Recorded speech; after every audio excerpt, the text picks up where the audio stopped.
ಬದಲಾವಣೆ ಮತ್ತು ಕಾಲಚಕ್ರ ಈ ಎರಡು ಪದಗಳಿಗೆ ನಿಜವಾದ ಅರ್ಥ ಅನ್ನೋದು ಈಗ ಗೊತ್ತಾಗ್ತಾ ಇದೆ. ಯಾಕೆ ಅಂತ ನಾವು ನೋಡ್ತಾ ಹೋಗೋದಾದ್ರೆ, ಇದೇ 2 ವರ್ಷದ ಹಿಂದಕ್ಕೆ ಹೋಗೋದಾದ್ರೆ, ಈಗ ಆಡಳಿತವನ್ನು ನಡೆಸ್ತಾ ಇರುವಂಥ ಕಾಂಗ್ರೆಸ್ ಆಗ ಅಧಿಕಾರದಲ್ಲಿದ್ದಂತಹ ಆಡಳಿತವನ್ನು ನಡೆಸ್ತಾ ಇದ್ದಂತಹ BJP ಮೇಲೆ ಇಂತಹದ್ದೇ ಸಾಲು ಸಾಲು ಆರೋಪಗಳನ್ನು ಮಾಡಿದ್ದು. ಅಂತಹ ಆರೋಪಗಳನ್ನು ಜನರ ಮುಂದಿಟ್ಟು ದೊಡ್ಡ ಮ್ಯಾಂಡೇಟನ್ನು ಪಡೆದುಕೊಂಡಿದ್ದಾರೆ ಕರ್ನಾಟಕದಲ್ಲಿ ಕಾಂಗ್ರೆಸ್. ಬಹಳ ದೊಡ್ಡ ವಿಶ್ವಾಸವನ್ನಿಟ್ಟಿದ್ರು ಕಾಂಗ್ರೆಸ್ನ ಮೇಲೆ ಜನಸಾಮಾನ್ಯರು. ಆದರೆ ಪರಿಸ್ಥಿತಿ ಹೆಂಗಾಗಿದೆ? ಕಾಲಚಕ್ರ ಬದಲಾಗಿದೆ. ಈಗ ಇದೇ ಕಾಂಗ್ರೆಸ್ ಆರೋಪ ಮಾಡಿತ್ತು ನೋಡಿ, ಅದೇ ಕಾಂಗ್ರೆಸ್ ಆಡಳಿತವನ್ನು ನಡೆಸ್ತಾ ಇದೆ. ಇವರು ಆಡಳಿತವನ್ನು ನಡೆಸುವುದಕ್ಕೆ ಪೂರ್ವಭಾವಿಯಾಗಿ ಕೊಟ್ಟಂತಹ 2 ಸ್ಟೇಟ್ಮೆಂಟ್ಗಳು ನನಗೆ ನೆನಪಿದೆ. ಸರ್ವ ಜನಾಂಗದ ಶಾಂತಿಯ ತೋಟ, ಭ್ರಷ್ಟಾಚಾರ ಮುಕ್ತ ದಕ್ಷ ಆಡಳಿತ. ಮುಖ್ಯಮಂತ್ರಿ ಸಿದ್ದರಾಮಯ್ಯನವರ ವಿಧಾನಸೌಧದಲ್ಲಿ ಒಂದು ಮಾತನ್ನು ಹೇಳ್ತಾರೆ, ಭ್ರಷ್ಟಾಚಾರವನ್ನು ಬೇರು ಮಟ್ಟದಿಂದ ಕಿತ್ತಾಕಕ್ಕೆ ಸಾಧ್ಯವಾಗ್ತಾ ಇಲ್ಲ, ಆದರೆ ಒಂದು ಹಂತದ ಭ್ರಷ್ಟಾಚಾರವನ್ನು ಕಡಿಮೆ ಮಾಡುವಂಥ ಪ್ರಯತ್ನದಲ್ಲಿದ್ದೇನೆ ಅಂತ ಹೇಳಿ. ಅದು ಯಾವ ಅರ್ಥದಲ್ಲಿ ಹೇಳಿದ್ರು ನಿಜಕ್ಕೂ ಕೂಡ ಅರ್ಥವಾಗ್ತಾನೆ ಇಲ್ಲ. ಕಾರಣ ಏನು ಅಂತ ಹೇಳೋದಾದ್ರೆ, ಅಗೇನ್ ಕಾಲಚಕ್ರದ ವಿಚಾರಕ್ಕೆ ಬರೋದಾದ್ರೆ, ಅವತ್ತು ಆರೋಪವನ್ನು ಹೊತ್ತಿದಂತಹ ಬಿಜೆಪಿ ನಾಯಕರು ಮತ್ತು ಜನಸಾಮಾನ್ಯರು ಎಲ್ಲರೂ ಸೇರಿಕೊಂಡು ಕರ್ನಾಟಕದಲ್ಲಿ ಆಡಳಿತವನ್ನು ನಡೆಸ್ತಾ ಇರುವಂತಹ ಕಾಂಗ್ರೆಸ್ ಮೇಲೆ ಗಂಭೀರ ಆರೋಪವನ್ನು ಮಾಡ್ತಿದ್ದಾರೆ. ಜೊತೆಗೆ ನೀವಿಲ್ಲಿ ಗಮನಿಸಬೇಕು, ನಾನಾಗಲೇ ಉಲ್ಲೇಖ ಮಾಡಿದಾಗೆ ಜನಸಾಮಾನ್ಯರ, ಪ್ರತಿಪಕ್ಷದವರ, ಅದ್ರ ಜೊತೆಗೆ ಸ್ವಪಕ್ಷದವರು ಕೂಡ ಸೇರ್ಕೊಂಡ್ಬಿಟ್ಟಿದ್ದಾರೆ. BR ಪಾಟೀಲ್ ಅವರು ಹಿಂದೊಂದ್ಸತಿ ಅನುದಾನದ ವಿಚಾರಕ್ಕೆ ಸಂಬಂಧಪಟ್ಟಂತೆ ಧ್ವನಿ ಎತ್ತಿದ್ರು. ಈಗ ವಸತಿ ಇಲಾಖೆಯಲ್ಲಿ ಆಗ್ತಿರುವಂತಹ ಅನ್ಯಾಯದ ಬಗ್ಗೆ ಪ್ರಶ್ನೆ ಮಾಡಿದ್ದಾರೆ.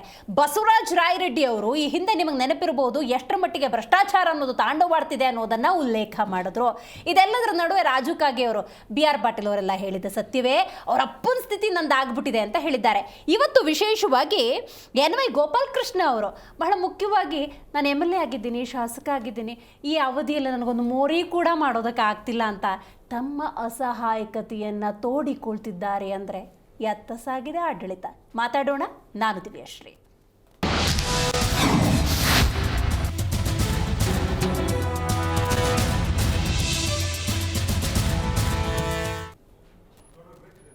ಕಮಿಷನ್ ಕದನ ಮತ್ತೊಂದು ಹಂತವನ್ನು ತಲುಪಿಬಿಟ್ಟಿದೆ.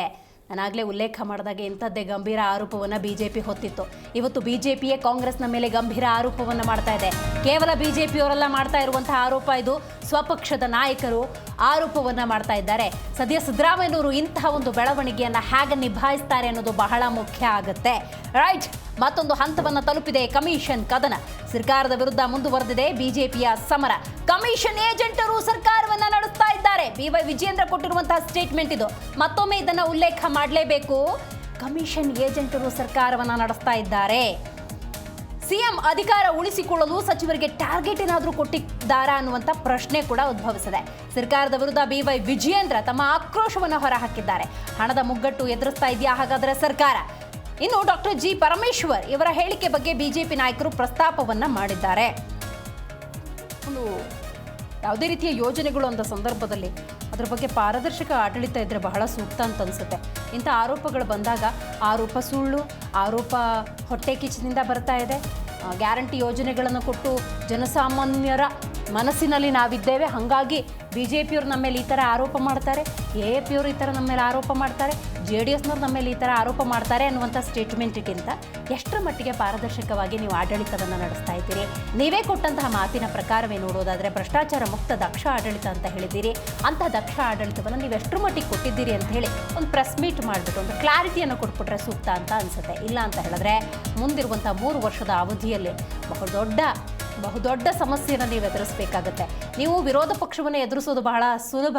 ಕಾಂಗ್ರೆಸ್ನವ್ರು ಹೇಳ್ತಾ ಇದ್ದೀನಿ ಮಾತನ್ನು, ವಿರೋಧ ಪಕ್ಷವನ್ನು ಎದುರಿಸುವುದು ಬಹಳ ಸುಲಭ, ಆದರೆ ಸ್ವಪಕ್ಷದ ಸಮಸ್ಯೆಯನ್ನು, ಸ್ವಪಕ್ಷದ ನಾಯಕರು ಕೊಡ್ತಿರುವಂತಹ ಹೇಳಿಕೆಗಳನ್ನು ಎದುರಿಸೋದಿದೆಯಲ್ಲ, ಅದಷ್ಟು ಸುಲಭದ ಮಾತಲ್ಲ. ರೈಟ್, ಹಾಗಾದರೆ ಹಲವು ನಾಯಕರು ಮಾತನಾಡಿದ್ದಾರೆ. ಇದೇ ವಿಚಾರಕ್ಕೆ ಸಂಬಂಧಪಟ್ಟಂತೆ ಕೇಳ್ತಾ ಹೋಗೋಣ ಬನ್ನಿ. ದೇವನೂರು ಅಂತ ಒಂದು ಗ್ರಾಮದಲ್ಲಿ 2 ವರ್ಷದಿಂದ 8th ಇದ್ದದ್ದು 9th ಮಾಡ್ರತಳಿ ಎಜುಕೇಷನ್ ಕಮಿಷನರ್ಗೆ ನಾನು 2 ವರ್ಷದಿಂದ ಭೇಟಿ ಆದ್ರೆ ಅದ್ರ ಕೊಡ್ಲಿಕ್ಕೆ 2 ವರ್ಷ ಬೇಕಾ? ಆಮೇಲೆ ಒಂದು ಬಸವೇಶ್ವರ ಯಾತ್ರೆ ನೀರಾವರಿಯನ್ನು ಪ್ರಾಜೆಕ್ಟನ್ನು 13,000 ಕೋಟಿ ಪ್ರಾಜೆಕ್ಟನ್ನು ಪ್ರಾರಂಭ ಮಾಡಿ 17ರಲ್ಲಿ ಪ್ರಾರಂಭ ಮಾಡಿದ್ದೀವಿ. ಅದು ಕಾರಣಾಂತರಗಳಿಂದ ಇದುವರೆಗೆ ಲೇಟ್ ಆಗಿದೆ.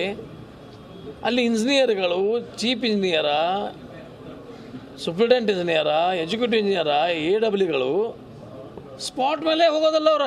ಸ್ಪಾಟಲ್ಲಿ ಹೋಗಿ ಕೆನಾಲ್ ಮಾಡಬೇಕು, ಮೇನ್ ಕೆನಾಲ್ ಮಾಡಬೇಕು, ಅವತ್ತಕ್ಕೆ ಅವ್ರಿಗೆ ಪರ್ಯಾಯ ಅವರಿಗೆ ಜಮೀನುಗಳಿಗೆ ಅವರಿಗೆ ಪರ್ಯಾಯ ವ್ಯವಸ್ಥೆ ಮಾಡಬೇಕು ಅನ್ನೋಂಥ ಯಾರೂ ಮಾಡಿಲ್ಲ 7-8 ವರ್ಷದಿಂದ.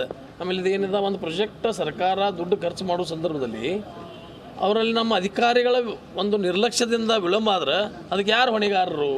ಆತ್ಮೀಯರಾಗಿರ್ತಕ್ಕಂಥವರೇ ಈ ಹೇಳಿಕೆಗಳನ್ನು ನೀಡ್ತಾ ಇದ್ದಾರೆ. ಇದರ ಅರ್ಥ ಇವತ್ತು ರಾಜ್ಯದ ಜನ ಇವತ್ತು ಪ್ರಶ್ನೆ ಮಾಡ್ತಾ ಇದ್ದಾರೆ ಗೌರವಾನ್ವಿತ ಮುಖ್ಯಮಂತ್ರಿಗಳಿಗೆ, ಈ ರಾಜ್ಯದಲ್ಲಿ ಆಡಳಿತ ನಡೀತಾ ಇದೆಯಾ, ಸರ್ಕಾರ ಬದುಕಿದೆಯಾ? ಇವತ್ತು ಸರ್ಕಾರ ಇದೆ ಅಂತ ಹೇಳಿದ್ರೆ ಇಡೀ ಸರ್ಕಾರದ ವ್ಯವಸ್ಥೆ ರಾಜ್ಯವನ್ನ ಲೂಟಿ ಮಾಡೋದಕ್ಕೋಸ್ಕರ ಆ ವ್ಯವಸ್ಥೆಯನ್ನ ದುರ್ಬಳಕೆ ಮಾಡಿಕೊಳ್ತಾ ಇದ್ದಾರೆ. ಪ್ರತಿಯೊಂದು ಇಲಾಖೆನಲ್ಲೂ ಸಹ ಭ್ರಷ್ಟಾಚಾರಕ್ಕೆ ಕೌಂಟರ್ಗಳನ್ನು ಇವತ್ತು ಓಪನ್ ಮಾಡಿಕೊಂಡಿದ್ದಾರೆ. ಸಚಿವಾಲಯದಿಂದ ಗ್ರಾಮ ಪಂಚಾಯತಿ ಕಚೇರಿಯವರೆಗೂ ಸಹ ಇವತ್ತು ಲಂಚ ಇಲ್ಲದೆ ಯಾವುದೇ ಕೆಲಸ ಕಾರ್ಯಗಳು ನಡೆಯೋದಕ್ಕೆ ಸಾಧ್ಯ ಇಲ್ಲ.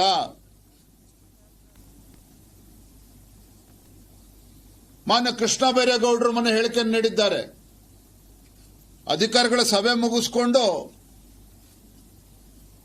ಯಾಕ್ರೆ ಹೊಟ್ಟೆ ಒರೆಸ್ತೀರಿ, ನಿಮ್ಮ ರೇಟ್ ಲಿಸ್ಟ್ ಅನ್ನ ಹಾಕಿ ಅಂತೇಳಿ ಸ್ವತಃ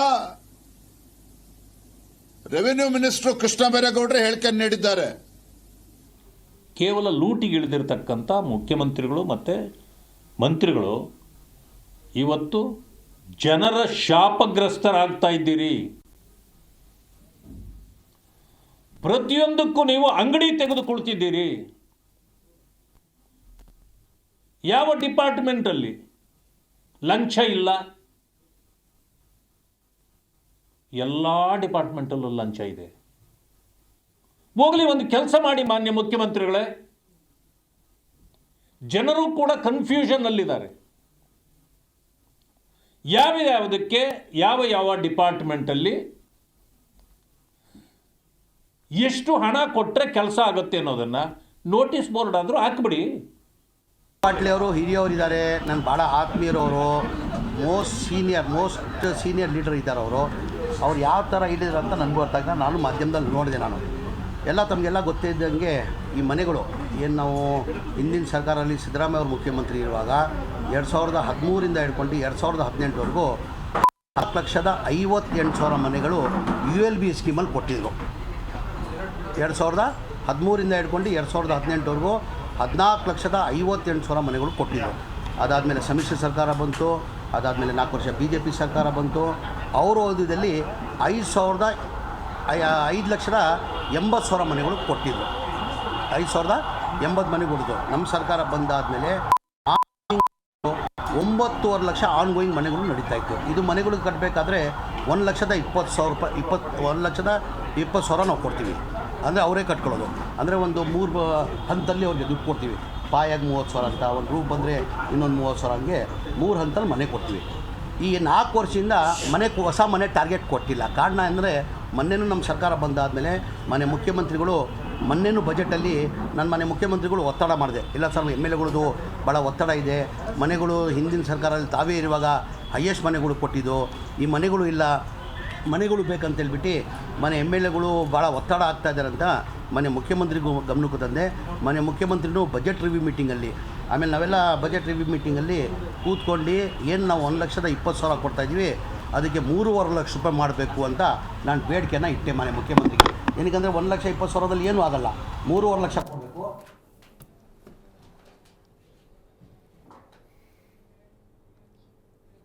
ಭ್ರಷ್ಟಾಚಾರ ಮಾತ್ರ ಹಾಗೆ ಇದೆ, ಪಾತ್ರಗಳ ಬದಲಾವಣೆ ಆಗಿದೆ ಅಷ್ಟೇ ಅನ್ನೋದಕ್ಕೆ ಇದೊಂದು ಸ್ಪಷ್ಟ ನಿದರ್ಶನ.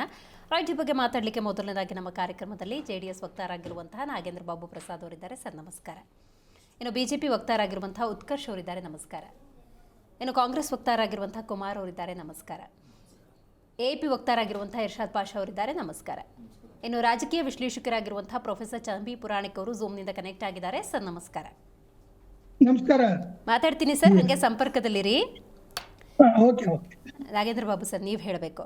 ಸ್ವಪಕ್ಷದ ಹಲವು ನಾಯಕರಿಗೆ ಓಪನ್ ಸ್ಟೇಟ್ಮೆಂಟನ್ನು ಕೊಟ್ಟಿದ್ದಾರೆ. ವಿರೋಧ ಪಕ್ಷದ ನಾಯಕರು ಆರೋಪ ಪ್ರತ್ಯಾರೋಪ ಇಂಥದ್ದೆಲ್ಲ ಮಾಡ್ತಾನೆ ಇರ್ತಾರೆ. ಅದನ್ನು ಅರಗಿಸ್ಕೊಳ್ಳೋದು ಸುಲಭ, ಕೌಂಟ್ರ್ ಕೊಡೋದು ಭಾಳ ಸುಲಭ. ಸ್ವಪಕ್ಷದ ನಾಯಕರ ಈ ಸ್ಟೇಟ್ಮೆಂಟ್ ಎಷ್ಟರ ಮಟ್ಟಿಗೆ ಕಾಂಗ್ರೆಸ್ಗೆ ಡ್ಯಾಮೇಜ್ ಏನಾಗ್ತಿದೆ ಕಾಂಗ್ರೆಸ್ನಲ್ಲಿ? ಇದರಲ್ಲಿ 2-3 ವಿಚಾರಗಳಿದೆ ಮೇಡಮ್. ಯಾವ ತಾವು ಕಮಿಷನ್ ವಾರಂಟ್ ಅಂತಕ್ಕಂಥ ಒಂದು ಪದವನ್ನು ಬಳಕೆ ಮಾಡಿದ್ದೀರಿ. ಕಳೆದ ಸಾರ್ವತ್ರಿಕ ಚುನಾವಣೆಯಲ್ಲಿ ಇವರು ಹೇಳಿರ್ತಕ್ಕಂಥ ಭರವಸೆಗಳು, ಯಾವೊಂದು ಉಚಿತಗಳು ಕೊಡ್ತೀವಿ ಅಂತಕ್ಕಂಥ ಮಾತನ್ನು ಹೇಳಿದ್ರು. ಅವತ್ತು ಒಂದು ರೀತಿ ಗೆಟ್ ಔಟ್ ಅನ್ನೋ ರೀತಿಯಲ್ಲಿ ಈ ಯೋಜನೆಗಳನ್ನ ತಂದಿದ್ದೀವಿ. ಜನಗಳಿಗೆ ಅನುಕೂಲ ಆಗುತ್ತೆ ಅನ್ನೋದು ಎರಡನೇ ಮಾತು. ಆದರೆ ಅವತ್ತು ಜನಗಳೆಲ್ಲ ಕೂಡ ಆಯಿತು ಅಂತೇಳಿ ಸರಿಸುಮಾರು 136 ಸೀಟ್ಗಳನ್ನು ಕೊಟ್ಟಿದ್ದು ನಿಜ. ಯಾವತ್ತು ಈ ಯೋಜನೆಗಳನ್ನು ಜಾರಿಗೆ ತರೋದಕ್ಕೆ ಶುರು ಮಾಡಿದ್ರೋ ಆವತ್ತಿಂದ ಕೂಡ ಈ ರಾಜ್ಯದಲ್ಲಿ ಅವರ ಸ್ವಪಕ್ಷದ ಅನೇಕ ಜನ ಶಾಸಕರುಗಳು ಉಚಿತ ಯೋಜನೆಗಳಿಂದ ನಮಗೆ ಕ್ಷೇತ್ರಗಳಿಗೆ ಅನುದಾನ ಸಿಗ್ತಾ ಇಲ್ಲ, ಕ್ಷೇತ್ರದಲ್ಲಿ ನಾವು ಎಲ್ಲಾದರೂ ಹೋದರೆ ಇಲ್ಲಿ ಚರಂಡಿ ವಿಷಯ ಆಗಿರ್ಬೋದು, ಅಥವಾ ವಿದ್ಯುತ್ ದೀಪಗಳಾಗಿರ್ಬೋದು, ತಾರಾಗಿರ್ಬೋದು, ಕುಡಿಯೋ ನೀರಾಗಿರ್ಬೋದು, ಅನೇಕ ವಿಚಾರಗಳ ಬಗ್ಗೆ ಜನಗಳು ನಮಗೆ ತೊಂದರೆ ಕೊಡ್ತಾ ಇದ್ದಾರೆ. ಸಾರ್ವಜನಿಕರು ನಾವು ಮಖ ತೋರ್ಸೋಕ್ಕಾಗ್ತಾ ಇಲ್ಲ, ಕ್ಷೇತ್ರಗಳಲ್ಲಿ ತಪ್ಪಿಸ್ಕೊಂಡು ತಿರುಗ್ತಾ ಇದ್ದೀವಿ ಅಂತೇಳಿ ಒಂದು 25 ಸತಿ ಹೇಳಿದ್ರು. ಆದರೂ ಕೂಡ ಮುಖ್ಯಮಂತ್ರಿಗಳನ್ನ ಅಥವಾ ಉಪಮುಖ್ಯಮಂತ್ರಿಗಳನ್ನ ಕೇಳದಂಥ ಸಂದರ್ಭದಲ್ಲಿ ಅವ್ರು ಹೇಳ್ತಾ ಇದ್ರು, ಆಯ್ತು ಅವ್ರು ಯಾರು ಮಾತಾಡಿದಾರೋ ಅವ್ರ ಹತ್ರ ನಾನು ತಿಳ್ಕೊಂಡು ನಾನು ಮಾತಾಡ್ತೀನಿ ಅಂತಕ್ಕಂಥದ್ದು. ನಾನೊಂದು ಮಾತು ಹೇಳ್ತಾ ಇದ್ದೀನಿ ಮನೆ ಕಾಂಗ್ರೆಸ್ ವಕ್ತಾರರಿಗೆ, ತಾವು ಏನೊಂದು ಈ ಸರ್ಕಾರ ಬರೋಕ್ಕಿಂತ ಮೊದಲು ಬೀದಿಲಿ ತಾವಾಗಲೇ ಒಂದು ಮಾತನ್ನು ಹೇಳಿದ್ರಿ, ಒಳ್ಳೆ ಮಾತು. ಬೀದಿಲಿ ನೀವೇ ಹೇಳ್ಕೊಂಬಂದ್ರಿ PCM ಅಂತೇಳಿ, ಬೀದಿಲಿ ನೀವೇ ಹೇಳ್ಕೊಂಬಂದ್ರಿ 40% ಅಂತೇಳಿ. ನೀವೇನು ಮಾಡ್ತಾ ಇದ್ದೀರಿ ಇವತ್ತು? ಏನು ಮಾಡ್ತಾ ಇದ್ದೀರಿ ಜನಗಳಿಗೆ? ಅದಕ್ಕಿಂತ ಜಾಸ್ತಿಯಾಗಿ ಪ್ರತಿಯೊಂದು ಇಲಾಖೆಯಲ್ಲೂ ಕೂಡ ಯಾವ ಶಾಸಕರ ಮಾತುಗಳನ್ನು ಯಾವ ಸಚಿವರು ಕೇಳ್ತಾ ಇಲ್ಲ ಅಂತಕ್ಕಂಥವ್ರು ಸುಪಕ್ಷದವರೇ ಹೇಳ್ತಾ ಇರ್ತಕ್ಕಂಥದ್ದು. ಮತ್ತೊಂದು ಅನುದಾನಗಳು ಬರ್ತಾ ಇಲ್ಲ ಅಂತಕ್ಕಂಥ ಹೇಳಿರ್ತಕ್ಕಂಥದ್ದು ಸುಪಕ್ಷದವರೇನೆ.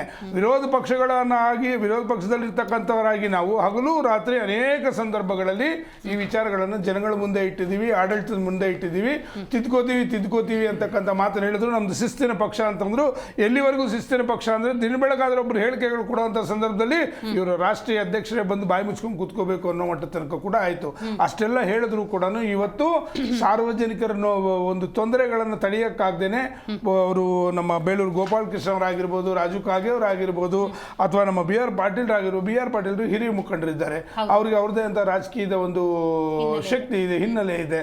ಅಂತ ಒಂದು ವ್ಯಕ್ತಿ ಇವತ್ತು ಆ ವಿಷಯವನ್ನು ಮಾತಾಡ್ತಾರೆ ಅಂತಂದ್ರೆ, ಮತ್ತೆ ಇದರಲ್ಲಿ ಸಣ್ಣ ಪುಟ್ಟದವರಿಲ್ಲ ಮೇಡಮ್. ಮಾತಾಡಿರ್ತಕ್ಕಂಥವ್ರು ಯೋಜನಾ ಆಯೋಗದ ಅಧ್ಯಕ್ಷರುಗಳು ಕೆಲವು ಜನ ಇದ್ದಾರೆ, ಇದರಲ್ಲಿ ಮಾತಾಡಿರ್ತಕ್ಕಂಥವ್ರು ಬಿ ಆರ್ ಪಾಟೀಲ್ ಉನ್ನತವಾದ ಹುದ್ದೆಯಲ್ಲಿದ್ದಾರೆ, ನಾವು ರಾಯರೆಡ್ಡಿ ಅವರು ಮಾತಾಡಿದ್ದಾರೆ. ಇವ್ರುಗಳೆಲ್ಲ ಕೂಡ ಉನ್ನತವಾದ ಹುದ್ದೆಗಳಲ್ಲಿರ್ತಕ್ಕಂಥವ್ರು, ಆಪ್ತರು ಮಾನ್ಯ ಮುಖ್ಯಮಂತ್ರಿಗಳಿಗೆ. ಇಲ್ಲಿ ಏನಾಗ್ತಾ ಇದೆ ಅಂತಂದ್ರೆ, ಯಾವುದೇ ಕಾರಣಕ್ಕೂ ಯಾವುದೇ ಶಾಸಕರ ಮಾತನ್ನ ಸಚಿವರು ಕೇಳ್ತಾ ಇಲ್ಲ. ಅನೇಕ ಒಂದು ಇಲಾಖೆಗಳಲ್ಲಿ ಭ್ರಷ್ಟಾಚಾರ ತಾಂಡವ ಆಡ್ತಾ ಇದೆ. ಆಮೇಲೆ ಓಪನ್ ಆಗಿ ಮಾರ್ಕೆಟ್ ಇಟ್ಕೊಂಡಿದ್ದಾರೆ. ಇಂತಿಂತದಕ್ಕೆ ಇಷ್ಟೇ ಬೆಲೆ ಅಂತ ನಾನು ಗಂಭೀರವಾದಂಥ ಆರೋಪ ಮಾಡ್ತಾ ಇದ್ದೀನಿ. ಓಪನ್ ಮಾರ್ಕೆಟ್ ಇಟ್ಕೊಂಡಿದ್ದಾರೆ. ಕೆಲವೇ ದಿನಗಳಲ್ಲಿ 2-3 ಇಲಾಖೆಯ ಒಂದು ಭ್ರಷ್ಟಾಚಾರಗಳು ಹೊರಗೆ ಬರುತ್ತೆ. ಮತ್ತೊಂದು ಮಾತನ್ನು ಹೇಳ್ತಾ ಇದ್ದೀನಿ, ಈ ಸರ್ಕಾರದಲ್ಲಿ PAಗಳದ್ದು ಮಧ್ಯವರ್ತಿಗಳದ್ದು ದರ್ಬಾರ್ ಜಾಸ್ತಿ ಆಗಿದೆ. ನಿಮ್ಗೆ ಏನಾಗಬೇಕು ಅಂದ್ರೆ ಅಲ್ಲೋಗಿ ಕೇಳಿದ ಅನೇಕ ಇಲಾಖೆಗಳಲ್ಲಿ ಅವರು ಒಂದು ಕೆಲವು ಜನನ ಇಟ್ಕೊಂಡಿದ್ದಾರೆ. ಅವ್ರ ಕೆಲಸ ಏನು ಅಂತಂದ್ರೆ, ನಿಂಗೆ ಈ ಕೆಲಸ ಆಗಬೇಕು, ಅವನ ಹತ್ರ ಹೋಗಿ ಭೇಟಿ ಮಾಡು, ಅವ್ನು ಹೇಳಿದ್ದನ್ನು ಕೇಳಬೇಕು, ಜಾಸ್ತಿ ಮಾತಾಡೋಂಗಿಲ್ಲ. ಆಯ್ತಾ, ಅವನ ಹತ್ರಕ್ಕೆ ಹೋಗಿ ನೀನು ಓಕೆನಾ ಇಷ್ಟಕ್ಕೆ ಹೋಗಿ ಅವನ ಹತ್ರ ಮಾತಾಡು. ಮೊನ್ನೆ ಟ್ರಾನ್ಸ್ಫರ್ಗಳಾಗ್ತಾ ಇದೆ ಮೇಡಮ್. 6 ಕೋಟಿ, 7 ಕೋಟಿ, 8 ಕೋಟಿ, 10 ಕೋಟಿ ಬಹಿರಂಗವಾಗಿ ಮಾಡ್ತಾ ಇದ್ದಾರೆ. ಕಣ್ಣು ಮುಂದೆ ನೋಡ್ತಾ ಕೂಡ ಇವತ್ತು ಈ ವ್ಯವಸ್ಥೆ ಜನಗಳಿಗೆ ಯಾಕೆ ತಂದಿದ್ದಾರೆ ಅಂತಂದ್ರೆ, ನವೆಂಬರ್ ತನಕ ಇದೇ ಪರಿಸ್ಥಿತಿ ಆಗ್ತದೆ. ನವೆಂಬರ್ ತನಕ ಯಾಕೆ ಏನು ಅಂತ ನಾನು ಡೀಟೇಲ್ ಆಗಿ ಮಾತಾಡ್ತೀನಿ. ಉತ್ಕರ್ಷ್ ಅವರು ಹೇಳಬೇಕು. ಕಾಲಚಕ್ರ ಅಂದ್ರೆ ಇದೇನಾ? ಮೊದಲನೇ ಪ್ರಶ್ನೆ. ನೀವು ಒಂದು ಪಕ್ಷ ನಿಮ್ಮ ಅವಧಿಯಲ್ಲಿ ಭ್ರಷ್ಟಾಚಾರವನ್ನು ಮಾಡಿದ್ದು ನಿಜವೇ ಅನ್ನೋದಾದರೆ, ನಿಮಗೂ ಕಾಂಗ್ರೆಸ್ಗೂ ವ್ಯತ್ಯಾಸನೇ ಗೊತ್ತಾಗ್ತಾ ಇಲ್ಲ. ನೋಡಿ, ಒಂದು ಭಾಳ ಸ್ಪಷ್ಟ. ಕರ್ನಾಟಕದ ಬಜೆಟ್ ಗಾತ್ರವನ್ನು ನೋಡಿದಾಗ ಅದಿರ್ತಕ್ಕಂಥದ್ದು 4 ಲಕ್ಷ ಕೋಟಿ. ಇವತ್ತು ಇವ್ರು ಗ್ಯಾರಂಟಿ ಯೋಜನೆಗಳಿಗೆ ಕೊಟ್ಟಿರ್ತಕ್ಕಂಥ ಅಮೌಂಟನ್ನು ನೋಡಿದ್ರೆ 52,000 ಕೋಟಿ. ಇನ್ನು ಸರ್ಕಾರಿ ವ್ಯವಸ್ಥೆಯಲ್ಲಿ ಕೆಲಸ ಮಾಡ್ತಕ್ಕಂಥ ಒಟ್ಟಾರೆ ಏನು ಸರ್ಕಾರಿ ನೌಕರರ ಒಂದಷ್ಟು ವ್ಯವಸ್ಥೆಯನ್ನು ನೋಡಿದಾಗ 1.5 ಲಕ್ಷ ಕೋಟಿ ಅದು ಅವ್ರಿಗೆ ಹೋಗ್ತದೆ, ಅಂದರೆ ಸಂಬಳ ರೀತಿಯಲ್ಲಿ. ಇನ್ನು ಮಿಕ್ಕಂಥ ಅಮೌಂಟ್ ಏನಿದೆ ಅದು ಎಲ್ಲಿ ಹೋಗ್ತಿದೆ ಎನ್ನುವಂಥ ಸ್ಪಷ್ಟ ಮಾಹಿತಿ ಸರ್ಕಾರದಲ್ಲಿ ಇರ್ತಕ್ಕಂಥ ಮಂತ್ರಿಗಳಿಗೂ ಇಲ್ಲ, ಮಾನ್ಯ ಮುಖ್ಯಮಂತ್ರಿಗಳಿಗೂ ಇಲ್ಲ. ಮತ್ತೆ ಬಹಳ ಸ್ಪಷ್ಟವಾಗಿ ನೋಡಿ, ಇಲ್ಲಿ ಸಮಸ್ಯೆ ಉದ್ಭವ ಆಗ್ತಾ ಇರ್ತಕ್ಕಂಥದ್ದು ಏನು ಅಂತಂದ್ರೆ, ಸ್ಟೇಟ್ಮೆಂಟ್ ಅನ್ನ ಮಾಡ್ತಾ ಇರ್ತಕ್ಕಂಥದ್ದು ಯಾರು? ಎಲ್ಲ ಅನುಭವಿ ರಾಜಕಾರಣಿಗಳು, ಅನೇಕ ಬಾರಿ ಗೆದ್ದಂತವ್ರು. ಬಿ ಆರ್ ಪಾಟೀಲ್ ಇವತ್ತು ಹೇಳ್ತಾರೆ ಯಾವುದೇ ಕೆಲಸ ಆಗ್ತಾ ಇಲ್ಲ, ಒಬ್ಬ ಗ್ರಾಮ ಪಂಚಾಯತಿ ಸದಸ್ಯ ಮಾಡ್ಸ್ಕೊಂಡ್ ಬರ್ತಕ್ಕಂಥ ಕೆಲಸ ನನ್ನ ಕೈಯಲ್ಲಿ ಆಗ್ತಾ ಇಲ್ಲ ಅಂತ ಬಹಳ ಸ್ಪಷ್ಟವಾಗಿ ಬಿ ಆರ್ ಪಾಟೀಲ್ ಹೇಳ್ತಾರೆ. ಅನೇಕ ಬಾರಿ ಗೆದ್ದಿರ್ತಕ್ಕಂಥವ್ರು ಬಸವರಾಜ ರಾಯರೆಡ್ಡಿ ಅವರು, he was the first one to tell ಇವತ್ತು ಭ್ರಷ್ಟಾಚಾರ ಅಂತ ತಾಂಡವಾಡ್ತಾ ಇದೆ ಅಂತ ಮೊನ್ನೆ ಕೃಷ್ಣ ಬೈರೇಗೌಡರು ಪಾಪ ಫ್ರಸ್ಟ್ರೇಟ್ ಆಗಿ ಕಂದಾಯ ಇಲಾಖೆ ಮೀಟಿಂಗ್ನಲ್ಲಿ ಹೇಳ್ತಾರೆ, ನಿಮ್ಮ ರೇಟನ್ನು ಫಿಕ್ಸ್ ಮಾಡ್ಕೊಳ್ಳಿ, ನೀವು ಅಧಿಕಾರಿಗಳ ಏನು ಬೋರ್ಡ್ ಇರುತ್ತೆ ಆ ಬೋರ್ಡ್ ಮೇಲೆ ನಿಮ್ಮ ರೇಟನ್ನು ಕೂಡ ಹಾಕೊಂಡ್ಬಿಡಿ ಅಂತ ಕೃಷ್ಣ ಬೈರೇಗೌಡರು ಹೇಳಿದ್ರು. ಅದಕ್ಕಿಂತ ಹೆಚ್ಚಾಗಿ ರಾಜು ಕಾಗೆ ಅವರು ಹೇಳ್ತಾ ಇದ್ದಾರೆ, ರಾಜೀನಾಮೆ ಕೊಡುವಂಥದ್ದಷ್ಟೇ ಬಾಕಿ ಅಂತ ರಾಜು ಕಾಗೆ ಹೇಳ್ತಾ ಇದ್ದಾರೆ. ಅವರು ಕೂಡ ಕಿತ್ತೂರು ಕರ್ನಾಟಕ ಭಾಗದಲ್ಲಿ ಅತ್ಯಂತ ಸೀನಿಯರ್ ರಾಜಕಾರಣಿ ಅವರು. ಇವತ್ತು ಸಮಸ್ಯೆ ಆಗ್ತಿರ್ತಕ್ಕಂಥದ್ದು ಏನು ಅಂತಂದ್ರೆ ಸ್ವಪಕ್ಷದ ನಾಯಕರೇ ಇವತ್ತು ಸ್ಟೇಟ್ಮೆಂಟ್ಗಳನ್ನ ಕೊಡ್ತಾ ಇರುವಂತದ್ದು. ಇವತ್ತು ಅಲ್ಲಿ ವಸತಿ ಇಲಾಖೆಯಲ್ಲಿ ಆಗಿರ್ತಕ್ಕಂಥ ಹಗರಣವನ್ನು ನೋಡಿ, ನೀವು SC/ST ಅವ್ರಿಗೊಂದು ರೇಟ್ ಅನ್ನು ಫಿಕ್ಸ್ ಮಾಡಿದ್ದಾರೆ, ಬೇರೆ ಜನಾಂಗದವರಿಗೊಂದು ರೇಟ್ ಅನ್ನು ಫಿಕ್ಸ್ ಮಾಡಿ ಯಾರ್ಯಾರು ಹಣವನ್ನ ಕೊಟ್ಟಿದ್ದಾರೆ ಅವರಿಗೆ ಮಾತ್ರ ಆ ಮನೆಗಳನ್ನ ತಲುಪಿಸುವಂತ ಕೆಲಸ ಇವತ್ತು ಸರ್ಕಾರದ ವ್ಯವಸ್ಥೆಯಲ್ಲಿ ಆಗ್ತಾ ಇದೆ. ಆದ್ರೆ ಇವತ್ತು ಆ ವ್ಯವಸ್ಥೆ ಆ ಸಮಸ್ಯೆ ಆದ್ಮೇಲೆ ಇವತ್ತು ಬಂದು ಜಮೀರ್ ಅಹಮದ್ ಅವರು ಪ್ರೆಸ್ ಮೀಟ್ ಮಾಡಿ ಉತ್ತರ ಕೊಡುವಂಥದ್ದು. ಇಷ್ಟು ದಿವಸ ಎಲ್ಲೋಗಿದ್ರು ಅವರು? ಇಷ್ಟು ದೊಡ್ಡ ಗಾತ್ರದ ಒಂದು ವ್ಯವಸ್ಥೆ ಸಮಸ್ಯೆಗಳಾಗ್ತಾ ಇದ್ರು ಕೂಡ ಯಾವುದೇ ರೀತಿಯ ಸರಿಯಾದ ಉತ್ತರಗಳನ್ನ ಕೊಡುವಂತಹ ಕೆಲಸ ಇವತ್ತಿಗೂ ಕಾಂಗ್ರೆಸ್ ಪಾರ್ಟಿಯವರು ಮಾಡ್ತಾ ಇಲ್ಲ. ಸಿದ್ದರಾಮಯ್ಯನವರನ್ನು ಕೇಳಿದ್ರೆ ನನಗೆ ಗೊತ್ತೇ ಇಲ್ಲ, ನಾನು ಕರೆದು ಮಾತನಾಡುವಂತ ದಾಟಿನ ಇದು. ಇವತ್ತು ಒಂದ್ ನಿಮಿಷ, DK ಶಿವಕುಮಾರ್ ಅವರಿಗೆ ಇತ್ತೀಚೆಗೆ ಆ ಏನು ಮಂಡ್ಯದ ಭಾಗದಲ್ಲಿ ಮನೆಗಳನ್ನ ವಸತಿ ಇಲಾಖೆ ಸಂಬಂಧಿತ ಪ್ರಶ್ನೆಯನ್ನು ಕೇಳಿದಾಗ DK ಶಿವಕುಮಾರ್ ಹೇಳ್ತಾರೆ, ಯಾರು ಬೇರೆಯವರು ಮನೆಗಳನ್ನ ತಗೊಳ್ಲಿಕ್ಕೆ ಬರ್ತಾ ಇಲ್ಲ, ಹಾಗಾಗಿ ಮುಸಲ್ಮಾನರಿಗೆ ಕೊಡ್ತಾ ಇದ್ದೇವೆ ಅಂತ. ಉತ್ತರವನ್ನ ಕೊಡುವಂತ ದಾಟಿ ಏನ್ರಿ ಇದು? ಒಂದು ಸಾಂವಿಧಾನಿಕ ಹುದ್ದೆಯಲ್ಲಿ ಕುತ್ಕೊಂಡು ನೀವು ಈ ರೀತಿ ಹೇಳಿಕೆ ಕೊಡ್ತಕ್ಕಂಥದ್ದು ಎಷ್ಟರ ಮಟ್ಟಿಗೆ ಸರಿ? ಸೊ ಹಾಗಾಗಿ ಇವತ್ತು ಕಾಂಗ್ರೆಸ್ನ ಜೋಡೆತ್ತುಗಳು ಇವತ್ತು ಟುಸ್ ಆಗಿದೆ. ಆ ಜೋಡೆತ್ತುಗಳಿಗೆ ಮುಂದಕ್ಕೆ ಹೋಗ್ತಕ್ಕಂಥ ಶಕ್ತಿ ಆಗ್ಲಿ ಸಾಮರ್ಥ್ಯ ಆಗ್ಲಿ ಇಲ್ಲ. ಸೊ ಹಾಗಾಗಿ ಆ ಸಮಸ್ಯೆ ಉದ್ಭವ ಆಗಿರೋದ್ರಿಂದ ಇವತ್ತು ನವೆಂಬರ್ ನಾಟಕ ಇವತ್ತು ಕರ್ನಾಟಕದಲ್ಲಿ ಶುರುವಾಗಿದೆ. ನನಗನ್ಸೋದು ಬಹಳ ಸ್ಪಷ್ಟವಾಗಿ ಅನ್ಸೋದು ಏನು ಅಂತಂದ್ರೆ, ಎಲ್ಲೋ ಒಂದ್ ಕಡೆ DK ಶಿವಕುಮಾರ್ ಅವರೇ ಈ ರೀತಿ ಮಾಡಿಸ್ತಾ ಇದ್ದಾರೆ ಏನೋ ಅಂತ ಬಹಳ ಸ್ಪಷ್ಟವಾಗಿ ನನಗೆ ಗಾಢವಾಗಿ ಅನಿಸ್ತಾ ಇದೆ. ಯಾಕಂದ್ರೆ ಇವತ್ತು ಸ್ಟೇಟ್ಮೆಂಟ್ ಕೊಟ್ಟಿರ್ತಕ್ಕಂಥದ್ದು ಬೇಲೂರು ಗೋಪಾಲ್ ಕೃಷ್ಣ ಇರಬಹುದು, ಇವರೆಲ್ಲ ಕೂಡ ಏನ್ ನೋಡ್ತಾ ಇದ್ರೆ ಇವರೆಲ್ಲ ಕೂಡ ಇವರ ಬಣದಲ್ಲಿ ಗುರುತಿಸ್ಕೊಂಡಿರ್ತಕ್ಕಂಥವ್ರು. ಸೊ ಹಾಗಾಗಿ ನನಗನ್ಸೋದು ಎಲ್ಲೋ ಒಂದ್ ಕಡೆ DK ಶಿವಕುಮಾರ್ ಅವರೇ ಹೇಳ್ತಾ ಇರ್ಬೋದು ಅಂತ. ಪಕ್ಷಕ್ಕೆ ಡ್ಯಾಮೇಜ್ ಅದು ಹಂಗೆ ಮಾಡಿಸ್ಬಿಟ್ರೆ? ಹೌದು, ಖಂಡಿತ ಗೊತ್ತಿಲ್ಲ, ಅದು ನೀವು ಕಾಂಗ್ರೆಸ್ ಅವ್ರನ್ನ ಕೇಳ್ಬೇಕಾಗತ್ತೆ. ನನಗೆ ಅನಿಸ್ತಿರ್ತಕ್ಕಂಥ ಅಭಿಪ್ರಾಯ ಏನಂತಂದ್ರೆ ಎಲ್ಲೋ ಒಂದ್ ಕಡೆ DK ಶಿವಕುಮಾರ್ ಅವರೇ ಮಾಡಿಸ್ತಾ ಇರ್ಬೇಕೇನೋ ಅಂತ. ರೈಟ್. ಇರ್ಷಾದ್ ಅವ್ರು ನೀವು ಹೇಳಬೇಕು, ಪ್ರತಿಪಕ್ಷಗಳು ಅಂದಾಗ ಇಂಥ ಹಗರಣಗಳು ಬಂದ ಸಂದರ್ಭದಲ್ಲಿ ರಾಜೀನಾಮೆಯೇ ಪರಿಹಾರ ಅಂತೇಳಿ ಸಿದ್ದರಾಮಯ್ಯನವರು ರಾಜೀನಾಮೆ ಕೇಳ್ತಾರೆ, ರಾಜ್ಯದ ಉಪಮುಖ್ಯಮಂತ್ರಿ DK ಶಿವಕುಮಾರ್ ರಾಜೀನಾಮೆ ಕೇಳ್ತಾರೆ, ಇನ್ನು ಆಯಾ ಇಲಾಖೆಗೆ ಸಂಬಂಧಪಟ್ಟಂತೆ ಜಮೀರ್ ಅವರು ರಾಜೀನಾಮೆ ಕೇಳ್ತಾರೆ. ರಾಜೀನಾಮೆನೇ ಪರಿಹಾರನಾ? ರಾಜೀನಾಮೆ ಪರಿಹಾರಕ್ಕಿಂತ ಈ ಕಾಂಗ್ರೆಸ್ BJP ಅವ್ರ ಮೇಲೆ ಭ್ರಷ್ಟಾಚಾರದ ಇದು ಮಾತುಗಳು ಬರೋದು ಅದೇನು ನನ್ಗೆ ಆಶ್ಚರ್ಯ ಏನು ತಗೊಂಡ್ ಬರಲ್ಲ. ಭ್ರಷ್ಟಾಚಾರ ಮಾಡ್ಕೊಂಡೇ ಬಂದಿರೋ ಪಕ್ಷಗಳಿದ್ದು. ಯಾರು ಜಮೀರ್ ಅವ್ರು ಇವತ್ತು ಹೇಳ್ತಾ ಇದ್ರಲ್ಲ, ನಾವು ಯಾರು ಸತ್ಯ ಹರಿಶ್ಚಂದ್ರ ಮಕ್ಕಳಿಲ್ಲ ಅಂತ. ನಿಜಾನೇ ಅವ್ರು ಹೇಳಿರೋದು, ಅದ್ರ ಬಗ್ಗೆ ಏನ್ ಡೌಟ್ ಇಲ್ಲ. ಇವ್ರು ಯಾರು ಸತ್ಯ ಹರಿಶ್ಚಂದ್ರ ಮಕ್ಕಳಿಲ್ಲ, ಎಲ್ಲರೂ ಭ್ರಷ್ಟಾಚಾರ ಮಾಡ್ಕೊಂಡು ಕರ್ನಾಟಕ ಲೂಟಿ ಮಾಡ್ಕೊಂಡು ಈ ಮಟ್ಟಿಗೆ ಬೆಳೆದಿರೋದು. ಆದ್ರೆ ಬೆಳೆದಿರೋ ನೀತಿಗಳು ನೋಡ್ತಾ ಇದ್ರೆ ನಮ್ಗೊಂಥರ ಆಶ್ಚರ್ಯ ಆಗುತ್ತೆ. ಮುಂದಕ್ಕೆ ನಮ್ಮಂತವ್ರು ಬೆಳಿಬೇಕು ಅಂತ ಯೋಚನೆ ಮಾಡ್ಕೊಂಡು ಇಟ್ಕೊಂಡಿರೋರು ನಾವು. ಇವ್ರಿಗೆಲ್ಲ ನೋಡ್ಕೊಂಡು ಹೆಂಗ್ ಬೆಳಿಬೇಕು ಅಂತ ಯೋಚನೆ ಮಾಡಿದ್ರೆ ಭಯ ಆಗುತ್ತೆ. ರಾಜಕಾರಣ ಯಾವ ಮಟ್ಟಿಗೆ ತಗೊಂಡೋಗಿದ್ದಾರೆ ಅಂತ. ಇವಾಗ ಒಂದು ಜಾಗ ಯಾರಾದರೂ ಸತ್ತೋದ್ರೆ ತಗೊಂಡೋಗಿ ಮಣ್ಣು ಮಾಡೋಣ ಅಂದ್ರೂ ಭೂಮಿ ಸಿಗಲ್ಲ. ಆ ಭೂಮಿ ಕೇಳಕ್ಕೆ ಹೋದ್ರು ಭ್ರಷ್ಟಾಚಾರ ದುಡ್ಡು ತಗೊಂಡು ಬಂದು ಕೊಟ್ರೆ ಮಾಡ್ತೀವಿ ಅಂತ ಹೇಳುವ ಸರ್ಕಾರ ಇದು. ಇದ್ರ ಬಗ್ಗೆ ಏನು ಆಶ್ಚರ್ಯ ಪಡುವಂತ ಸಂಗತಿ ಏನೂ ಇಲ್ಲ. ಕಾಂಗ್ರೆಸ್ ಅನ್ನೋದು ಇವಾಗ ಭ್ರಷ್ಟಾಚಾರದಲ್ಲಿ ಎತ್ತಿರೋ ಕೈ ಆಗ್ಬಿಟ್ಟಿದೆ. ಏನಕ್ಕಂದ್ರೆ ಇಡೀ ಭಾರತದಲ್ಲಿ ಆಕ್ಸಿಜನ್ ಕೊಡ್ತಾ ಇರೋದು ಕರ್ನಾಟಕದಿಂದಾನೆ, ಕರ್ನಾಟಕ ತೆಲಂಗಾಣದಿಂದಾನೆ ಆಕ್ಸಿಜನ್ ಹೋಗ್ತಾ ಇರೋದು ಅವ್ರಿಗೆ. ಅವ್ರು ಭ್ರಷ್ಟಾಚಾರ ಇವ್ರು ಮಾಡಿಲ್ಲ ಅಂದ್ರೆ ಮತ್ತೆ ಯಾರು ಮಾಡ್ತಾರೆ? ಇವ್ರು ಮಾಡ್ಬೇಕಾಗಿರೋದು ನಿಜಾನೇ. ಭ್ರಷ್ಟಾಚಾರ ಮಾಡಿಲ್ಲ ಅಂದ್ರೆ ಇವ್ರ ಸರ್ಕಾರನೂ ನಡೆಯಲ್ಲ, ಇವ್ರ ಪಕ್ಷನೂ ನಡೆಯಲ್ಲ, ಇವ್ರ MLAಗಳು ನಡೆಯಲ್ಲ. ಇವಾಗ ಯಾವ ಯಾರೋ ಒಂದು MLA ಹೇಳ್ತಾ ಇದ್ರಲ್ಲ ಮೇಡಮ್, ಮೋರಿ ಹಾಕೋಕ್ ದುಡ್ಡಿಲ್ಲ ಅಂತ. ಆ ಮೋರಿ ಹಾಕೋ ಕೆಲಸ ಬಂದು ಪಾಪ BJP ಕಾಂಗ್ರೆಸ್ ಕಾರ್ಪೊರೇಟರ್ಗಳು ಮಾಡ್ಬೇಕಾಗಿತ್ತು. ಎಲೆಕ್ಷನ್ ಮಾಡಿಲ್ಲ, ಮೋರಿಗಳು ಕಟ್ಟಕ್ಕೆ ಪಾಪ ಯಾರಿಗೂ ಕೆಲಸನೂ ಇಲ್ಲ. MLAಗಳು ಅಟ್ಲೀಸ್ಟ್ ಮೋರಿಗಳಾದ್ರೂ ಆಗ್ತಾರೆ ಅಂದ್ರೆ ಅವ್ರಿಗೂ ದುಡ್ಡು ಕೊಡ್ತಾ ಇಲ್ಲ. ಯಾವ ತರ ಸರ್ಕಾರ ಸಿದ್ದರಾಮಯ್ಯ ಅವ್ರು ನಡೆಸ್ತಾ ಇದಾರೆ? ಗ್ಯಾರಂಟಿ ಕೊಟ್ಟಿರೋ ಸರ್ಕಾರ ಅಂತಾರೆ. ಯಾವ ಗ್ಯಾರಂಟಿ ಕೊಟ್ಟಿರೋದು? ಭ್ರಷ್ಟಾಚಾರ ಮಾಡೋ ಗ್ಯಾರಂಟಿನ ಇದು? ನಿಜವಾಗ್ಲೂ ಕಾಂಗ್ರೆಸ್ ಅಂದ್ರೆ ಮಾತು ಕೊಟ್ಟಿದ್ ನೆನಪಿದ್ಯಾ? ಭ್ರಷ್ಟಾಚಾರ ಮುಕ್ತ. ಮೇಡಮ್, ಅವ್ರು ಕೊಟ್ಟಿದ್ ಮಾತುಗಳು ಇವಾಗ ಯೋಚನೆ ಮಾಡ್ಕೊಂಡ್ರೆ ಇದೇ ಸರ್ಕಾರನ ಅದು ಮಾತಾಡಿದ್ದು ಅಂತ ಯೋಚನೆ ಮಾಡೋ ಪರಿಸ್ಥಿತಿ ಬಂದಿದೆ. ಇದೇ ಸಿದ್ದರಾಮಯ್ಯ ಅವರ ಅಂತ. ಅನ್ನದಾಯ ಸಿದ್ದರಾಮಯ್ಯ ಅಂದ್ರೆ ಅನ್ನರಾಮಯ್ಯ. ಇವಾಗ ಸುಳ್ಳು ರಾಮಯ್ಯ ಆಗ್ಬಿಟ್ಟಿದಾರೆ ಅವರು. ಅನ್ನರಾಮಯ್ಯಕ್ಕಿಂತ ಜಾಸ್ತಿ ಸುಳ್ಳು ರಾಮಯ್ಯ. ಹೋಮ್ ಮಿನಿಸ್ಟರ್ ಅವ್ರಿಗೆ ಏನ್ ಕೇಳಿದ್ರು ಮಾಹಿತಿ ಇಲ್ಲ, ತಗೊಂಡ್ಬಿಟ್ಟು ಹೇಳ್ತೀನಿ ಅಂತಾರೆ. ಜಮೀರ್ ಅಹಮದ್ ಖಾನ್ ಅವರು ಇಲ್ಲಿಂದ ಬಾಂಬೆಗೆ, ಅಲ್ಲಿಂದ ಏನ್ ಮಾಧ್ಯಮದಲ್ಲಿ ಕೂತ್ಕೊಂಡು ನೋಡಿರಲ್ಲ ಏನೇನ್ ನಡೀತಾ ಇದೆ ಅಂತ ಎಲ್ಲ ಗೊತ್ತು. ಅಲ್ಲಿ ಏನೋ ಅವ್ರ ಪರ್ಸನಲ್ ವ್ಯವಹಾರಗಳಿತ್ತು, ಅದೆಲ್ಲ ಅಲ್ಲೆಲ್ಲ ಲೂಟಿ ಮಾಡ್ಕೊಂಡು ಇಲ್ಲಿಂದ ಲೂಟಿ ಮಾಡ್ಕೊಂಡು ತಗೊಂಡೋಗಿ ಬಾಂಬೆಗೆ ಹಾಕಿರ್ತಾರೆ.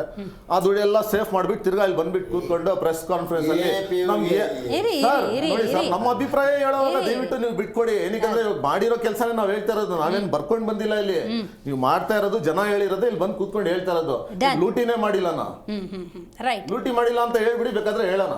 ಇಲ್ಲ ಅವ್ರು ಹೇಳ್ತಾರೆ ಸುಮ್ಮನೆ ನಾವು ಇದಾಗ್ತಾ ಇದೀವಿ ಓಕೆ ನೋಡಿ, ಕಳೆದ 2 ವರ್ಷಗಳ ಅವಧಿಯಲ್ಲಿ ಸರ್ಕಾರ ಪತನ ಆಗುತ್ತೆ, ನಾಳೆ ಬೆಳಗ್ಗೆ ಆದರೆ ಸರ್ಕಾರ ಇರಲ್ಲ. ಇದು ಕರ್ನಾಟಕದಲ್ಲಿ BJP ಮತ್ತು JDS ಅವರು ಕೊಡ್ತಾ ಇದ್ದ ಸ್ಟೇಟ್ಮೆಂಟ್. ನಾನು ಅವ್ರಿಗೆ ಆವಾಗಲೂ ಕೇಳ್ತಾ ಇದ್ದೆ, ಸರ್ಕಾರ ಪತನ ಆಗುತ್ತೆ ಅಂತ ಹೇಳ್ತಾನೆ ಇದ್ರಿ, 2 ವರ್ಷ ಕಂಪ್ಲೀಟ್ ಆಗ್ಬಿಡ್ತಲ್ಲ ಅಂತ ಹೇಳಿ. ಸೊ ಇವಾಗ ಹೆಂಗಾಗ್ಬಿಟ್ಟಿದೆ ಪರಿಸ್ಥಿತಿ ಅಂತ ಹೇಳಿದ್ರೆ, ಅವಾಗ ಅವ್ರು ಕೊಡ್ತಿದ್ದಂಥ ರಿಪ್ಲೈ ಹೆಂಗಿತ್ತು ಅಂದರೆ, ನಾವು ಪತನ ಮಾಡೋದಿಲ್ಲ, ಅವರವರೇ ಪತನ ಮಾಡ್ಕೊಂತಾರೆ, ಆಂತರಿಕವಾಗಿ ಅಷ್ಟರ ಮಟ್ಟಿಗೆ ಸಮಸ್ಯೆ ಅನ್ನೋದು ಹೆಚ್ಚಾಗಿದೆ ಅಂತ ಹೇಳ್ತಿದ್ರು. ಹೌದು, ಇವತ್ತು ಗೊತ್ತಾಗ್ತಾ ಇದ್ದು, ಬಹಿರಂಗವಾಗಿ ಗೊತ್ತಾಗ್ತಾ ಇದೆ. ಒಬ್ಬೊಬ್ಬರೇ ನಾಯಕರು ಧ್ವನಿ ಎತ್ತುತ್ತಿದ್ದಾರಲ್ಲ ಕುಮಾರ್ ಅವರೇ. ಯಡಿಯೂರಪ್ಪನವ್ರ ಕಾಲದಲ್ಲಿ ನೀವು ಕಾಂಗ್ರೆಸ್ ಬಗ್ಗೆ ಮಾತಾಡಿ, ಆಮೇಲೆ ಯಡಿಯೂರಪ್ಪನವ್ರಿಗೆ ಒಂದು ಹೋಗೋಣ. ನಿಮಿಷ ನೀವು first ಬಿಜೆಪಿ ಮಾತು ಉತ್ತರ ಕೊಡ್ಬೇಕಲ್ವಾ? ಬೇಡ, ನನ್ನ ಪ್ರಶ್ನೆ ಫಸ್ಟ್ ಕೊಡಿ. ನಿಮ್ ಪ್ರಶ್ನೆನೂ ಅದರಲ್ಲೇ ಇದೆ. ನಿಮ್ ಪ್ರಶ್ನೆನೂ ಬಿಜೆಪಿ ಪ್ರಶ್ನೆ. ಕಾಂಗ್ರೆಸ್ ಒಂದು ನಿಮಿಷ, ಯಡಿಯೂರಪ್ಪನವ್ರ ವಿರುದ್ಧ ಶೋಭಾ ಕರಂದ್ಲಾಜೆ ಅವರು, ಒಂದ್ ನಿಮಿಷ, ನಿಮ್ಮ ಪ್ರಶ್ನೆನೇ. ಈಗ ಯಾವ ಕಾಲದಲ್ಲಿ ಯಾವ ಸರ್ಕಾರ ಇದ್ದಾಗ ಯಾವ ಸ್ವಪಕ್ಷೀಯರು ಯಾರ್ಯಾರ ವಿರುದ್ಧ ಕೆಲಸ ಮಾಡಿದ್ರು ಅನ್ನೋದು ಒಂದು ಮಾತನಾಡ್ಬೇಕಲ್ವಾ? ಪುಂಕ್ವಾಗಿ ಮಾತಾಡ್ಬೋದು. ದೆಹಲಿಯಲ್ಲಿ ಯಾರ್ಯಾರು ಜೈಲ್ಗೆ ಹೋದ್ರು, ಸರ್ಕಾರ ಯಾಕೆ ಬಿತ್ತು, ಬೇರೆ ಸರ್ಕಾರ ಯಾಕೆ ಬಂತು, 10 ವರ್ಷ ಆಡಳಿತ ಮಾಡಿದ್ವಿ, ನಾವೇ ಇನ್ನ ರಾಜರಾಗಿರ್ತೀವಿ ಅಲ್ಲೇ ಅಂತ ಯಾಕೆ ಜೈಲ್ಗೆ ಹೋಗಿದ್ರು ಎಲ್ಲ ಮಾತಾಡ್ಬೇಕಾಗುತ್ತೆ. ಒಂದ್ ನಿಮಿಷ ಮಾತನಾಡುವಾಗ ತಮ್ದು ಬೆನ್ಮೂಳೆ ಮೇಲೆ ಒಂದು ರಿಮಾರ್ಕ್ ಇದೆ ಅನ್ನೋದನ್ನ ತಿಳ್ಕೋಬೇಕು. ನಾನು ಕೇಳ್ತಾ ಇದ್ದೇನೆ, BR ಪಾಟೀಲ್ ಬಿಡಿ ಸರ್, ಒಂದ್ ನಿಮಿಷ ಬಿಡಿ ಸರ್. BR ಪಾಟೀಲ್ ಅವ್ರು ಮಾಡಿರೋ ಆರೋಪ ಏನು? ನಾನು ಮನೆಗಳನ್ನ ಕೇಳಿದ್ದೆ, ನನಗೆ ಸಿಗ್ತಾ ಇಲ್ಲ, ಪಂಚಾಯಿತಿಯವರು ಸಿಗ್ತಾ ಇದೆ ಅಂತ. ಒಂದು ನಿಮಿಷ, BR ಪಾಟೀಲ್ ಅವರು ಹಿರಿಯ ರಾಜಕಾರಣಿಗಳು, ತತ್ವ ಆಧಾರಿತದ ಮೇಲೆ ಅವರು ತಮ್ಮ ಜೀವನವನ್ನು ಕಟ್ಕೊಂಡ್ ಬಂದಿರೋಂಥವ್ರು. ಆಳಂದ ಕ್ಷೇತ್ರದಲ್ಲಿ ಸತತವಾಗಿ ಗೆದ್ಕೊಂಡ್ ಬಂದಿರೋರು, ನಮ್ಮ ಹಳೆ ಸ್ನೇಹಿತರು ಕೂಡ, ನನಗೂ ಕೂಡ ಸ್ನೇಹಿತರು, ಅವ್ರ ಜೊತೆ ನಾನು ಕೆಲಸ ಮಾಡಿದ್ದೇನೆ. ಆಯ್ತು. ಅವ್ರೇನು ಹೇಳಿದ್ದಾರೆ, ಒಂದು ಮನೆ ಕೊಡ್ಬೇಕಂದ್ರೆ ಲಂಚ ತಗೋತಿದ್ದಾರೆ ಅಂತ ಹೇಳಿದ್ದಾರೆ. ಯಾರು ತಗೊಂಡ್ರು? ಅಧಿಕಾರಿಗಳು ಪಾಪ. ಹೆಸರು ಹೇಳ್ಬೇಕಲ್ವಾ? ಪಂಚಾಯತಿಲಿ, ಒಂದ್ ನಿಮಿಷ, ಯಾವುದೇ ಮನೆ, ನಾನು ಪಂಚಾಯತಿ ವ್ಯವಸ್ಥೆಯಲ್ಲಿ ಇದ್ದೀನಿ, ನಮ್ದು ಜಮೀನಿದ್ದಾವೆ, ಪಂಚಾಯತಿ ಕಚೇರಿಗಳಿದ್ದಾವೆ, PDO ಇದ್ದಾರೆ. ಯಾರೇ ಒಂದು ಮನೆ ಬೇಕು ಅಂತ ಅರ್ಜಿ ಕೊಡೋದು ಯಾರಿಗೆ? ಶಾಸಕರು ಕೊಡ್ತಾರಾ? ಅಯ್ಯೋ, ಯಾರಾದ್ರೂ ಹೊಣೆಗಾರಿಕೆ. ಒಂದು ನಿಮಿಷ ಮೇಡಮ್, ಒಂದು ನಿಮಿಷ, ನಾನು ಹೇಳ್ತೇನೆ ಕೇಳಿ. ಪಂಚಾಯತಿ, ಒಂದು ನಿಮಿಷ, ಪಂಚಾಯತ್, ಒಂದು ಗ್ರಾಮ ಪಂಚಾಯತಿಯಲ್ಲಿ 10 ರಿಂದ 12 ಜನ ಸದಸ್ಯರು ಇರ್ತಾರೆ, ಕೆಲವು ಕಡೆ ಇನ್ನೂ ಜಾಸ್ತಿ ಇರ್ತಾರೆ. ಪಂಚಾಯತಿ ಸದಸ್ಯರು ಆಯ್ಕೆ ಮಾಡಿ, ತೀರ್ಮಾನ ಮಾಡಿ, ಅವ್ರು ರೆಸಲ್ಯೂಷನ್ ಪಾಸ್ ಮಾಡಿ ಸರ್ಕಾರಕ್ಕೆ ಕಳಿಸ್ಕೊಳ್ಳೋದು. ಏನ್ ಮಾತಾಡ್ತಾ ಇದೀವಿ ನಾವು? ಎಲ್ಲಿ ಮಾತಾಡ್ತಾ ಇದೀವಿ? ಒಂದು ನಿಮಿಷ, ಅವರು ಯಾವ ಮಟ್ಟದಲ್ಲಿ ತಗೊಂಡಿದ್ದಾರೆ? ಒಬ್ಬ ಸದಸ್ಯ ತಗೊಂಡ್ಬರ್ತಿದ್ರೆ ನನಗೆ ಕೊಡ್ತಾ ಇಲ್ಲ ಅಂತ. ಇವರೇ ಕೊಟ್ಟಿರೋ ಪತ್ರದ ಆಧಾರದ ಮೇಲೆ 2000 ಮನೆಗಳು ಬೇಕು ಅಂತ ಕೇಳಿದ್ದಕ್ಕೆ 950 ಮನೆಗಳನ್ನ ಸ್ಯಾಂಕ್ಷನ್ ಮಾಡಲಾಗಿದೆ ಅವ್ರ ಪತ್ರಕ್ಕೆ. ಇನ್ನು ಉಳಿದಂತೆ ಅವರು ಯಾವ್ದೋ ಸದಸ್ಯರು ತಂದ್ಬಿಡ್ತಾ ಇದ್ದಾರೆ, ನನಗೆ ಸಿಗ್ತಾ ಇಲ್ಲ ಅಂತಂದ್ರೆ ಸದಸ್ಯರಿಗೆ ಇದೆ ಇಲ್ವಾ? ಆಗಿದ್ರೆ ಅವರು ಪಂಚಾಯತಿಗೆ ಏನಿದೆ ಇಲ್ವಾ? ಪಂಚಾಯತಿ ಸದಸ್ಯರುಗಳು ಆಯ್ಕೆ ಆಗಿರೋದು ಯಾತಕ್ಕೆ? ನಿಮ್ಮ ಅಲ್ಲಿ ಕೋಆರ್ಡಿನೇಷನ್ ತಪ್ಪೋಗಿದೆ. ಅಂದ್ರೆ ಸಚಿವರು ಶಾಸಕರು ಪಂಚಾಯತಿ ಮತ್ತು ಶಾಸಕರಿಗೆ, ಅಲ್ಲಿರೋ ಸದಸ್ಯರಿಗೆ ಬಿಡಿ ಸರ್, ಸುಮ್ಮನಿರಿ ಸರ್. ಅಲ್ಲಿ ಕೋಆರ್ಡಿನೇಷನ್ ಬಿಜೆಪಿ ಅವರ ಹತ್ರ ನಾನು ಪಾಠ ಕೇಳಬೇಕಾಗಿಲ್ಲ. ಚೆಕ್ ಮುಖಾಂತರ ಲಂಚ ತಗೊಂಡು ಜೈಲು ಹೋದವ್ರು ನಾವಲ್ಲ ಮೇಡಮ್. ಡೈರೆಕ್ಟ್ ಆಗಿ ಚೆಕ್ ಮುಖಾಂತರ ಹಣ ತಗೊಂಡು ಜೈಲು ಹೋಗ್ಲಿಲ್ಲ. ಬಿಡ್ರಿ, ಆಯ್ತು. ಮಾಲೂರು ಕೃಷ್ಣ ಏನ್ ಕೇಳೋಣ? ಕೃಷ್ಣ ಏನ್ ಕೇಳೋಣ? ಕೃಷ್ಣ ಅವ್ರಿಗೆ ಕೇಳೋಣ? ಬೇಡ, ಇಲ್ಲೇ ಇರಲ್ಲ, ಅವ್ರಿಗೆ ಕೇಳೋಣ.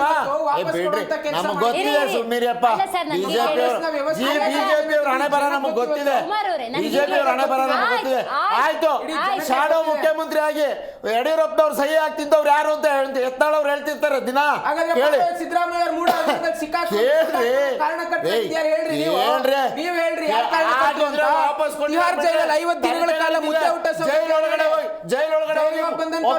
ಭಾರತ ದೇಶದ ಇತಿಹಾಸದಲ್ಲಿ ಮುಖ್ಯಮಂತ್ರಿ ಆಗಿದ್ದವ್ರು ಜೈಲ್ಗೆ ಹೋಗಿದ್ದು ಎಲ್ಲಾದ್ರೂ ಉಂಟಾ? ಬಿಜೆಪಿ ಅವರ ಅಪ್ಪಪ್ಪ ಅವರು ಇವತ್ತೇನು ಭಗವದ್ಗೀತೆ ಹೇಳ್ತಾ ಇದಾರೆ ಭೂತದ ಬಾಯಲ್ಲಿ. ಬಿಜೆಪಿ ಅವರು ಒಂದ್ ಸ್ವಲ್ಪ ನಾನು ಹೇಳ್ತೀನಿ ತಪ್ಪಿರೋದಲ್ಲಿ. ಒಂದ್ ನಿಮಿಷ, ಗ್ರಾಮ ಪಂಚಾಯತಿ ಸದಸ್ಯರುಗಳು ಆಯ್ಕೆ ಸಮಿತಿ ಅಂದ್ರೆ ಅವ್ರದ ಗ್ರಾಮ ಸಭೆಯಲ್ಲಿ ಆಯ್ಕೆ ಮಾಡಿ ಕಳಿಸ್ಕೊಟ್ಟಿರೋ ಪತ್ರಕ್ಕೆ ಮಾನ್ಯತೆ ಸಿಕ್ಕಿದೆ. ಶಾಸಕರು ಅವ್ರ ಜೊತೆ ಎಲ್ಲ ಕೊಂಡಿ ತಪ್ಪಿರ್ಬೋದು, ಅದ್ರ ವಿಚಾರ ಮಾಡಬೇಕು. ಅಕಸ್ಮಾತ್ ಅಲ್ಲಿ ಯಾರು ತಗೊಂಡಿದ್ದಾರೆ ಅಂತಂದ್ರೆ ಅವ್ರ ಹೆಸರು ಹೇಳ್ಬಿಟ್ಟು ಇಂಥವ್ರು ಇಂಥ ಕೆಲಸ ಮಾಡಿದ್ದಾರೆ ಅಂತ ಹೇಳಿ ತನಕ ಧೈರ್ಯ ಎಲ್ಲಿದೆ ಸರ್ ಈಗ ಯಾರಿಗೆ? ಕರ್ನಾಟಕದಲ್ಲಿ ಆ ಧೈರ್ಯ ಯಾರಿಗಿದೆ? ಬಗ್ಗೆ ಹೇಳ್ತಿದ್ದೀರಿ ನೀವು? ಅಯ್ಯೋ ನಾನು ಹೇಳ್ತಿರೋದು ನೋಡಿ ಮೇಡಮ್, ನೋಡಿ ಅವ್ರ ಸರ್, ಬಗ್ಗೆ ನಿಮಗೆ ನೋಡಿ ಗೊತ್ತಿದೆ. ವಾಲ್ಮೀಕಿ ಅಭಿವೃದ್ಧಿ ನಿಗಮದಲ್ಲಿ ಇಂಥ ಪರಿಸ್ಥಿತಿನ ಎದುರಿಸಕ್ಕಾಗಿಲ್ಲ ಅಂತಾನೆ ಚಂದ್ರಶೇಖರ್ ಆತ್ಮಹತ್ಯೆ ಮಾಡ್ಕೊಂಡಿದ್ದು. ಓಪನ್ ಹೇಳಕ್ಕಾಗಲ್ಲ ಸರ್, ಇವತ್ತು ಪರಿಸ್ಥಿತಿ ಹಂಗಿದೆ. ಶಾಸಕರಿದ್ದಾರೆ ಅವರು, ಯಾವ ಪಂಚಾಯತಿ ಸದಸ್ಯ ಹಣ ತೆಗೆದುಕೊಂಡ, ಯಾರು ಹಣ ಕೊಟ್ಟಿದ್ದಾರೆ ತನಿಖೆ ಆಗುತ್ತೆ, ಹೇಳಿ ಅಲ್ಲಿ ಶಿಕ್ಷೆ ಆಗುತ್ತೆ. ವಸತಿ ಯೋಜನೆಯಲ್ಲಿ ಮೇಡಮ್ ಕೊಡೋದು 1,20,000 ರೂಪಾಯಿ, 5,000 ನಾವೇ ಕೇಳ್ತಾ ಅದು ಸಣ್ಣ ಮೊತ್ತ ಅಲ್ಲ ಸರ್. 20,000 ಕಮಿಷನ್ ಹೊಡಿತಾ ಇದ್ದೀರಿ. ನೀವು ವಿಡಿಯೋ ಮಾಡಿರೋ ಫ್ಯಾಕ್ಟ್ ಚೆಕ್ ಅನ್ನು ಚೆಕ್ ಮಾಡಿ. ತಾಲೂಕಿನಲ್ಲಿ ಆಳಂದ ತಾಲೂಕಿನಲ್ಲಿ ರೈತರು ಹೇಳಿದ್ದಾರೆ ಅಲ್ಲಲ್ಲ ಮೊಳಕಾಲ್ ಕಾಂಗ್ರೆಸ್ ಶಾಸಕರಿದ್ದಾರೆ, ಅಲ್ಲಲ್ಲ ಮೊಳಕಾಲ್ ಕಾಂಗ್ರೆಸ್ ಶಾಸಕರಿದ್ದಾರಲ್ವಾ, ಗೊತ್ತು ಬಿಡಿ ಯಾರು ಮಾಹಿತಿ ಕೊಡ್ತಾ ಇದೆ ಅಂತ. ವಿಧಾನಸಭೆಯಲ್ಲಿ ವಿರೋಧ ಪಕ್ಷದ ನಾಯಕ ಆರ್ ಅಶೋಕ್ ನಾರಾಯಣ ಸ್ವಾಮಿ ಒಂದೇ ಒಂದು ಶಬ್ದ ವಿಧಾನಸಭೆಯಲ್ಲಿ ಈ ತರದ ವಿಚಾರಗಳ ಬಗ್ಗೆ ಮಾತನಾಡೋದಿಲ್ಲ.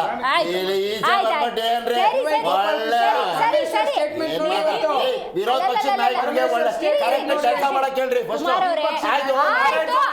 ರಾಜೀನಾಮೆ ಕೊಟ್ಟಿಲ್ಲ, ನಾರಾಯಣ ಸ್ವಾಮಿ ರಾಜೀನಾಮೆ ಕೊಟ್ಟಿಲ್ಲ, ರಾಜೀನಾಮೆ ಕೊಡ್ಬೇಕು. ಯಾಕ ಚಾಲೆಂಜ್ ಆಗ್ತಿದ್ರು? ಅಂಬೇಡ್ಕರ್ ವಿಷಯದಲ್ಲಿ ಪತ್ರನೇ ಬರೆದಿಲ್ಲ ಅಂತ ಚಾಲೆಂಜ್ ಆಗ್ತಿದ್ರಲ್ಲ, ಯಾಕ್ರಿ ರಾಜೀನಾಮೆ ಕೊಟ್ಟಿಲ್ಲ? ಸರ್ಕಾರಕ್ಕೆ 1 ಲಕ್ಷ ದುಡ್ಡು ಕಟ್ಟಿಲ್ವಲ್ಲ, ಬಹಳ ಉದ್ವೇಗವಾಗಿ ಮೊಳಕಾಲ್ ಕಾಂಗ್ರೆಸ್ ಶಾಸಕರು ಮೋರಿ ಕಟ್ಟಕ್ ದುಡ್ಡು ಯಾವಾಗ ಕೊಡ್ತೀರಾ? ಕೊಡ್ತಾರೆ ಮೇಡಮ್, ಒಂದು ನಿಮಿಷ. ಮೋರಿ ಕಟ್ಟಕ್ಕೆ ದುಡ್ಡಿಲ್ವಂತ ಆಯ್ತು ಮೇಡಮ್, ಒಂದು ನಿಮಿಷ. ಆ ಶಾಸಕರು ಬೇರೆ ವಿಷಯಗಳನ್ನು ಮಾತನಾಡಬೇಕು. ಒಂದೇ ಒಂದು ಮೋರಿ ವಿಷಯ ಇಟ್ಕೊಂಡು ಮಾತಾಡೋದು ಬೇರೆ. ಒಂದು ನಿಮಿಷ ಮೇಡಮ್, ಮೋರಿ ಇಟ್ಕೊಂಡು ಮಾತಾಡ್ತಿಲ್ಲ ಅವರು. ಒಂದು ನಿಮಿಷ ಮೇಡಮ್, ಅವರ ನೋಡಿ ಈಗ ಕೇಳಿದಿರಿ ಮೊಳಕಾಲ್ಮೂರು ಕ್ಷೇತ್ರದ್ದು ನೆಕ್ಸ್ಟ್ ಡಿಬೇಟ್ ಅಲ್ಲಿ ಅವ್ರ ಕ್ಷೇತ್ರಕ್ಕೆ ಎಷ್ಟು ಹಣ ಕೊಟ್ಟಿದ್ದೇವೆ, ಏನೇನು ಯೋಜನೆಗಳು ಕೊಟ್ಟಿದ್ದೇವೆ ಅನ್ನೋದನ್ನ ಪಟ್ಟಿ ಕೊಡ್ತೇವೆ. ಆಗ್ಬೋದಾ? Okay, done. ಪುರಾಣಿಕ್ ಸರ್ ನೀವು ಹೇಳಬೇಕು ಸರ್.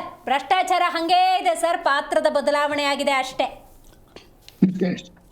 ಇದು ನಮ್ಮ ಕರ್ನಾಟಕದ ದುರ್ದೈವ ಮತ್ತೆ ಒಂದು ರೀತಿನಲ್ಲಿ ದುರಂತ. ಕಾರಣ ಏನಂದ್ರೆ, ನಾನು ಪ್ರತಿಯೊಂದು ಡಿಬೇಟ್ ನಲ್ಲೂ ಒಂದ್ ಮಾತನ್ನ ಬಹಳ ದುಃಖದಿಂದ ಮತ್ತೆ ಸತತವಾಗಿ ಅದನ್ನೇ ಹೇಳ್ತಾ ಬಂದಿದ್ದೆ. ಎಲ್ಲಾ ಪಕ್ಷದವರು ಮಾತಾಡಿದ್ದಾರೆ. ಕುಮಾರ್ ಅವರೇ ನನಗೆ ಗೊತ್ತಿದೆ, ನಾವು ಕಷ್ಟಪಟ್ಟು 80 ವರ್ಷ ಆಯ್ತು ನಾನು ಈ ರಾಜ್ಯ ನೋಡ್ತಾ ಇದ್ದೇನೆ. ನೀವು ಹೇಳ್ತಕ್ಕಂಥದ್ದು ಎಲ್ಲಾ ಪಕ್ಷಗಳಲ್ಲೂ ಈ ರೀತಿಯ ಅಪರಾಧವನ್ನ ಅಥವಾ ಭ್ರಷ್ಟಾಚಾರವನ್ನು ಮಾಡಿರ್ತಕ್ಕಂಥ ಉದಾಹರಣೆಗಳಿದೆ. ಅದರಿಂದಾನೇ ನಿಮ್ಮನ್ನು ಕಿತ್ತೊಗೆದು ಇನ್ನೊಂದು ಕಾಂಗ್ರೆಸ್ ಪಕ್ಷಕ್ಕೆ ಜನ ಕೊಟ್ಟಿದ್ದು. ಆದ್ದರಿಂದ ನಮ್ಮ ಕರ್ನಾಟಕದ ದುರ್ದೈವ ಏನಂದ್ರೆ, ಆಡಳಿತ ಪಕ್ಷದ ಶಾಸಕರಲ್ಲಿ ಹಿರಿಯರಾದ ಬಸವರಾಜ ರಾಯರೆಡ್ಡಿ ಮತ್ತು BR ಪಾಟೀಲ್ ರವರು ಒಬ್ಬ ಸಾಮಾನ್ಯ ವ್ಯಕ್ತಿಗಳಲ್ಲ. ಅವರು ದೊಡ್ಡ ದೊಡ್ಡ ಸ್ಥಾನದಲ್ಲಿದ್ದು ಕರ್ನಾಟಕದ ಆಗು ಹೋಗುಗಳನ್ನು ತಿಳಿದುಕೊಂಡು ಹಿಂದುಳಿದ ಪ್ರದೇಶಗಳಿಂದ ಬಂದಿರತಕ್ಕಂಥವ್ರು. ಅವರ ನೋವು, ಅವರ ದುಃಖ ನಮ್ಮೆಲ್ಲರ ದುಃಖ. ಬರೀ ಬೆಂಗಳೂರೇ ಅಲ್ಲ, ಕರ್ನಾಟಕ. ನಾನು ಹೇಳೋದು ಕೇಳಿ, ಮಾಡಿ ದಿವ್ಯಾ ಅವ್ರಿಗೆ ಕೇಳಿ. ನಾನು ಬಹಳ ನೊಂದು ಹೇಳ್ತಾ ಇದ್ದೀನಿ.